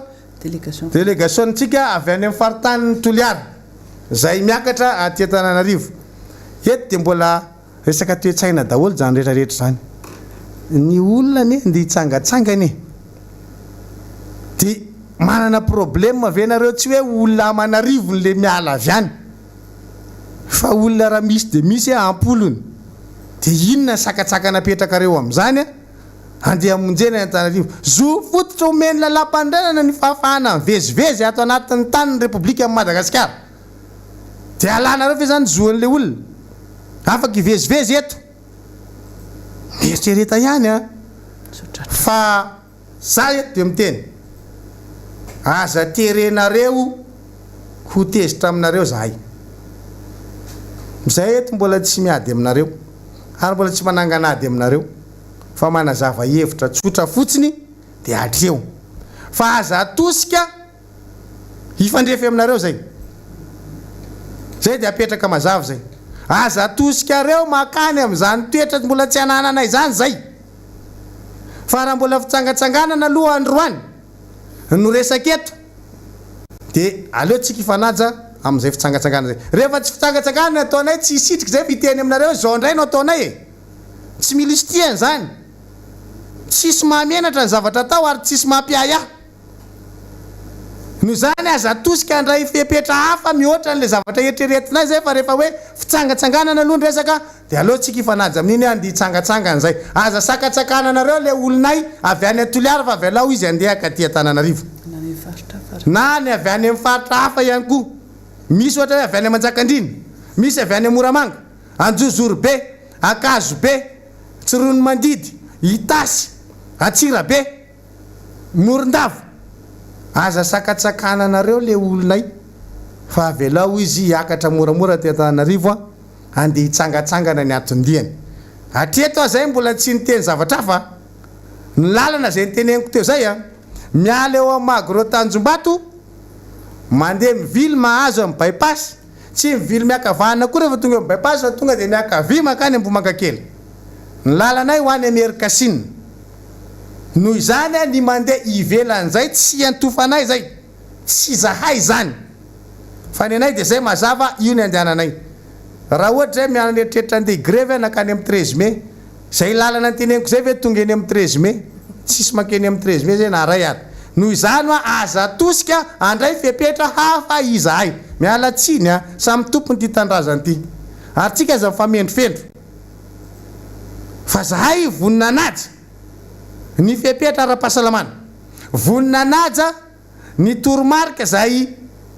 efa napetrakay hoe anjaranay ny miaro ny tsisiny ny korotana amin'ny fikarakarana zay ataonay arovanay io andraisanay ndraikitra zay olona maramara saina ao anatin'izany noho izany aza mandany fotoana akory manoman'olona alefa andeha anakorotana an'io fa tsy aresy tosika vahoakany raha grobrahanareo mety hoe 50 na 80 za eto dia samy teny aminareo fa intelo nanota baditra 5,000 zay efa lany izy zao fa lany zay intelo nanota baditra 5,000 zay mbola tsy niteny any ny akoatran'izay ny farany natotany zarainay androany 2,000 ka raha grobrahanareo 80 no atsofokareo anatin'izany mieritreretra mbola misy rapitso zay mbola mizara ka saitsaino alao ambony alao ambany tsara aloha zay vao manao fihetsika maramara hoe andefa ohatra zao any fa tsy tomponantoka ntsony zay raha ohatra ka olona alefanareo anakorotana ny tonga any aminay any fa andray fepetra koa zay ohatra ny tenenareo andray fepetra raha misy mikorotana fa zahay koa andray fepetra raha misy manakorotana dia aza korotany zay fa aloha zay lamina tsara ao anatin'le izy raha nandefa olona azy nareo ny sitona an'le baditra taty mba tsy ho lasan'ny olonay raha misy ranga baditra lasanareo 2,000 raha betsaka ao zany 2,000 lasanareo ny ambiny norme daholo dia mieritreretra ao anatin'ny zavatra teneniko zany hoe ohatrany ahoana ny olona ho avy eny za io dia miteny an'ireo vahoaka nakabaditra taty tongava aza manana aya aza miaya tsika tsy olona mpanakorotana araka ny tenenany sasany azy fa tsika mba misy fotoana anankiray io erahana ary eto dia mampieritreritra tsara mihitsy andreo rahalahy anapavy ao anatin'ny mpitandro filaminana misy ray aman-dreny ao misy zazamambehivavy ho avy ao kasakasakareo raha ohatra ka manaiko ataon'olona fitaovanareo handratra na de ray fotsiny ihany azy am'ireo sikajon'olona ho avy ao reo sikajo taonan'olona marobe ny tonga eto a misy tanora eo misy zazamambehivavy ao misy ankizy kely hoentiny a maka baditra mihitsy misy andreo fa ray aman-drenitsika reo tonga ao vonina andeha am'izany zavatra zany izay ve ny andeha olanareo vaniny mietrereta ihany a reo olona reo mbola ny debus mandrapatonga ny magro fa gasy piraitan-drazany reo a miala avy any an-tranony izy amonjy amin'ny magro de eo amin'ny magro izy fa raisina amin'le fiaroem-bonana zay vao hoentina mandeha makany tandrema zay tsy miditra any amin'ny vilany tsy zahay zay raha vao mitsofotsofika any anaty amin'ny vilany izy a tsy anjaranay zany tsy zahay zany ny fangatahana aminareo mpitandro filaminana zany de ny hoe ny olona mitsofoka any amin'ny vilany a andraikitrareo zany fa tsy olonay zany tsy anay zany ny olona mivily miakavanana rehefa tonga eo amin'ny sel tsy andraikitray zany ny olona miala an'iny valava be makany ambomanga kely iny hatrany amin'ny sapanana merkasinina miakatra ny merkasinina zay ny olonay fa ny mivoaka ivelan'izay manao zavatra hafa any ambadika any a tsy olonay zany mety misy alay-panahy ny tity hevitravina de hoe mangataka an'le autocollanté aminay ty de apetaka de hoentina mitsofoka any de anaovana dégâts any le fiara tsy andraikitray zay tsy makany ny anay fa miala maraina izy a makary ariva vao miverina zay zany ny fandaminana aty aminay aty ka dia mampanantena atsika rehetra fa dia anao fetam-pilaminana antsika tsy misy artiste io so ndray de tenenindry manam-pahaizana ndray rehefa aveo kanasianareo artiste mihitsy ngely izy de zay nato metra ianitra ny artiste anay ao ino mitarika ny Jerosalema ry ambony ariky tomboko tatsika to député Rodin ambany vohatra reny ny artiste ao ry mamra benrina reny ny artiste ao ny ministre Andrenjato reny ny mpanakanto entinay ao ry Guy Maxime ny anay ny mpitsoka saksa entinay ao Fanir Sierika Bogos reny ny anay ao député Todisona Ambomanarina fa tsy mitainginomby fotsiny izy amin'io reny ny anay no entinay ao zay le izy zavatra ohatry lorety manentana manomboka amin'ny enina maraina eto efa masaina matory aloha mihitsy io zao mizomara mihitsy ariva tory aloha zao de tara foazana maraina ny toromarika rehetra dia arahanareo amin'ny onjam-peo a miara-manonja rehetra manomboka amin'ny enina maraina de efa misokatra ny anteninatsika mameno toromarika so sanatria misy mitsivalavalam-pandry ary sotran'izany de tsy maintsy mifanome toromarika tsika dia manaraka tsara an'izay zany de zay ny lalanay ny fiangaviana ho atsika piraitan-drazana nefa tsy araka aminay andeha anao an'lay fitsangatsanganana miara-manonja aza raisina ho fahasorenanao anao ny fisian'lay olona andeha hitsangatsangana miara-manonja satria manko anao mety sorena mijery ay zany andeha anao miara-manonja de sorena ianao fa ianao mety orange kely ny lokonao ohatra na hafahafa kely zay dia aza raisina ho fahasorenana le izy fa tsy forano fotsiny soavadie zay ny angatahana aminao isika zay mandeha dia ajaina ny lalàna feny fifamoivozana misy mpitandro filaminana manao circulation de rehefa alefantsika de mandeha rehefa sainy mijanona de mijanona rehefa tsy priorité tsika de mijanona amin'ny CD amin'ny circulation zay de apetraka amintsika rehetra mitondra fiara tsotra fa sao de mieritreritsika hoe tsika koa miara-manonja de lasa tsika manao didiny besandra lasa tsy revesy madidi ndray tsika fa tsika maromaro io manko rehefa maromaro koa de nandray lasa mafy be fa tsy zay le izy manaja ny zotra-pifamoivozana tsika rehetra rehefa alefa mpitandro filaminana tsika hoe mandeha nareo de mandeha tsika rehefa janona de mijanona tsika fa tsy manao belo manaja an'ireo piraitan-drazana amintsika zay mampiasa n'lay zotra koa tsika zany a iny lalana iny a dia tsy mifanome fahasorenana manaja tsara zay rehetra zay de mangataka ny compréhension tsika rehetra piraitan-drazana na tsy araka aminay ihany ary nareo dia aza jerena masoily zay fa mba ameo courage de ameo klaxonna kely fa mameo courage anay hoe merci rakama mitondra anareo ambavaka miompopo aminareo e zay ny zavatra tadiavina amitsika zay a faraisa-posy faraisa-tsaina na tsy hoany ary anao a kopakopa-tahana fotsiny ataonao rehefa mandalo ny cortege ny miara-manonja de efa zavatra be mahafinaritra zay de mikasika ny akanjo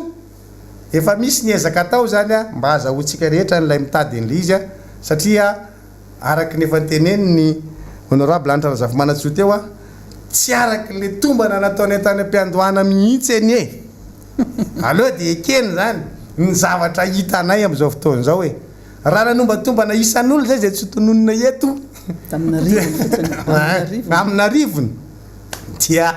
mihoatra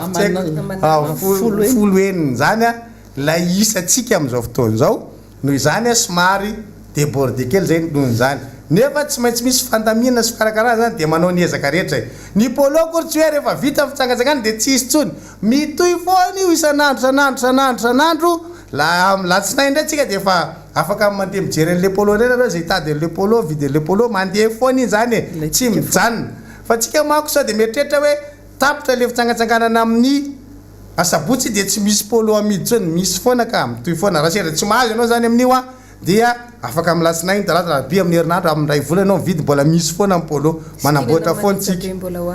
mitoy foana io nano any amin'ny faritra koa zany a de ohatra izay koa izy fa aza malahelo raha tsy mahazo alohan'ny sabotsy fa ohatra nitako misy malahelo mihitsy raha tsy mahazo alohan'ny sabotsy a fa amin'ny herinandro a de mitoy foana raha sendra tsy mahazo polo tsika tsy zay sakana tsy arahanareo amin'ny Miara-Manonja manaova akanjo menamena raha manana satria le mena manko tsy zakany sainy zareo misy le mahita izy midorehatra be tena tonga de makakaka ny andohako mihitsy tsangatsanganay izy nareo amin'ny erikasinina inona ny akanjonareo menamena makakaka ny andohako mihitsy zany ka zay zavatra zay a no tsara petraka amintsika zany na fotsifotsy anaovanao na mangamanga na lokon-drarahatra anaovanao e tsy olana fa raha ohatra ka mety aloha aza manao an'iny lokon-dralahy fa io moa zany tsy terena fa le fiarahanao aminay zava-dehibe fa ny lokontsika zany a menamena amin'io raha ohatra tsy mana menamena fotsifotsy a mbola okeko raha tsy misy menamena clair tsy misy menamena tsy misy fotsifotsy ataovy loko mazava fotsiny zany de fa mety aza manao sombre koa ohatra de fa malahelo araky le hirany rosy le nalefatsika maly de lefatsika eny e amadika ny soana ozy fety sy aravony e zay nge le izy e avadika tsika fifaliana mihitsy zao fasarianana ampidiriny fitondram-panjakana amintsika zao a dia itsika ny amadika an'izany a ho fety sy aravona itsika no fanome hery fanome tanjaka ary ny fanome toromarika ihany satria araky ny teny ny honorable antra razafy mantsy zay ko averiny zao hoe aza atao atsirambina iny baditsiny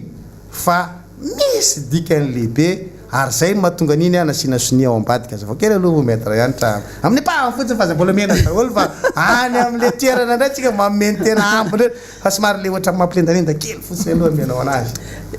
azadiny mampiasa mitondra an'iny baditra iny misy moa ny namana sasany a miplastifiena iny tsara tarehibe izy lefa plastifiena fa na tsisy na tsy plastifiena ary iny de efa mafy tsara raha ohatra ka nahazo an'le tany voalohany nareo somary malemilemy afaka soloanareo aty iny a dia tadidio tsara fa fotoana manaraka tadidio tsara nefa ino no afatara raha fa tena miara-manonjy tsika rehetrarehetra ilayntsika amin'ity androm-piainantsika amin'ity miara-manonjy ity iny tsy raha misabotsy fotsiny ilantsika an'iny baditra iny mbola isy ny fotoana manaraka rehetra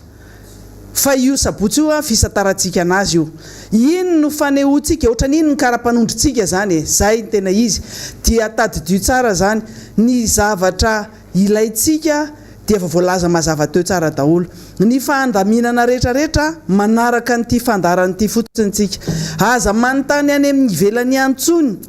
fa rehefa tsy maharaka an'le fandarana amin'izao a de misy rediffusion de riny ihany no hainonao inona ny voalaza tao de zay no rahantsika rehetrarehetra ny akanjo rehetrarehetra zay anaovana de ataovy somary mampahazo aina tsara mahalaizy atsika tsara dia ho hitatsika le izy a raha amin'ny sabotsy a dia fa jour mois 2 tsika raha pitsony mbola manamafy faraparany ny eritreritra tamin'ny voalohany de hoe lakamisy tsika no mizara baditra farany nefa no ny amaronareo be dehibe tohana-potsiny zay le mahatonga any amin'ny teny hoe somary ny déborde kely zay satria amanarivo no ny eritreretina dia tiatsika efa manalinalina marina ihany nefa ran'le gazety nivoaka iny a ohatrohatra manakaiky ary fa tena naina aminany zareo a tamin'ny voalohany somary ohatran'ny hafahafa no nandraisana anazy fa normal kay raha ohatra ka ny panika daholo ny rehetrarehetra na ny mpitandro filaminana ary fa ny tanana fotsiny ho any mpitandro filaminana efa tsara ary isorana ny CRGN no ny fanambarana iny maly hoe tsy misy eritreritra hoe tsisy anakana zany fitsangatsanganana ny préfet sy ny solombavam-bahoaka ny zareo ariananina ry no miteny hoe tsy aza vela mandeha any reo fa zay fotsiny miteny hoe rehefa mba te anao koa dia mangala tahaka fa nareo tsy mahay mangala tahaka koa e tsy mahay manao copie-coller efa alefanareo ny fokotany hoe andana mitsangatsangana zao aza alefa makaty aminay fotsiny aloha fa mamalakira ty aminay reny tsy dia ilainay loatra fa tsy mila mpanelingely zahay dia ny mpitandro filaminana no entanay fotsiny hoe miaro an'ilay vahoaka sy ny fananany a dia araky ny ara-bakiteny sy araky ny teneniny hoe tsy momba ny atsy tsy momba ny ary tsy manao politika dia zay fotsiny rehefa mahatandrina an'izay dia zay ny zava-dehibe saigy any aloha no tsy izy iny manao déclaration politique ary misaffiché position politique na manao tenue django ary fa ny anay ny zavatra tadafinay dia miaramila ara-dalàna na ny fiakanjo ray manontolo ary ajainay tsara iny tena manajy zay rehefa mpitandro filaminana manao tenue régulière zay ara no izy a efa tapitra efa nioatra be ny fotoana somary nangalatra fotoana kely tsika androany a fisaorana ny namana rehetra ny technician ny ato amin'ny hainao manjery MBS sy ny namana rehetrarehetra efa tonga etiko ny namana Zandry Lorety a dia aleo izy ny amarana anazy samy ten'Andriamanitra eny ary angasitrahana anareo nitondra n'izay tsara ho fantatra jiaby izay tamin'ity androany ity efa voalaza teo fa nangalangalatra fotoana kely atsika ny ohatra tamin'ity nanty fa amin'ny ilana azy avokoa zany rehetrarehetra zany dia izay no azotsika ny arahana nanonja teto tamin'ity androany ity fampatsahivana amin'ny afaka maray io rehefa andeha atsika azadiny le cache-bouche fa iny anisan'ny fiarovana amin'ny raha dia ny kasikety koa iarovantsika mizova satria mafana be andro zao ty mametraka ny mandrapitafa ho amin'ny manaraka tomboklasy tomboko vavy samby tsara aby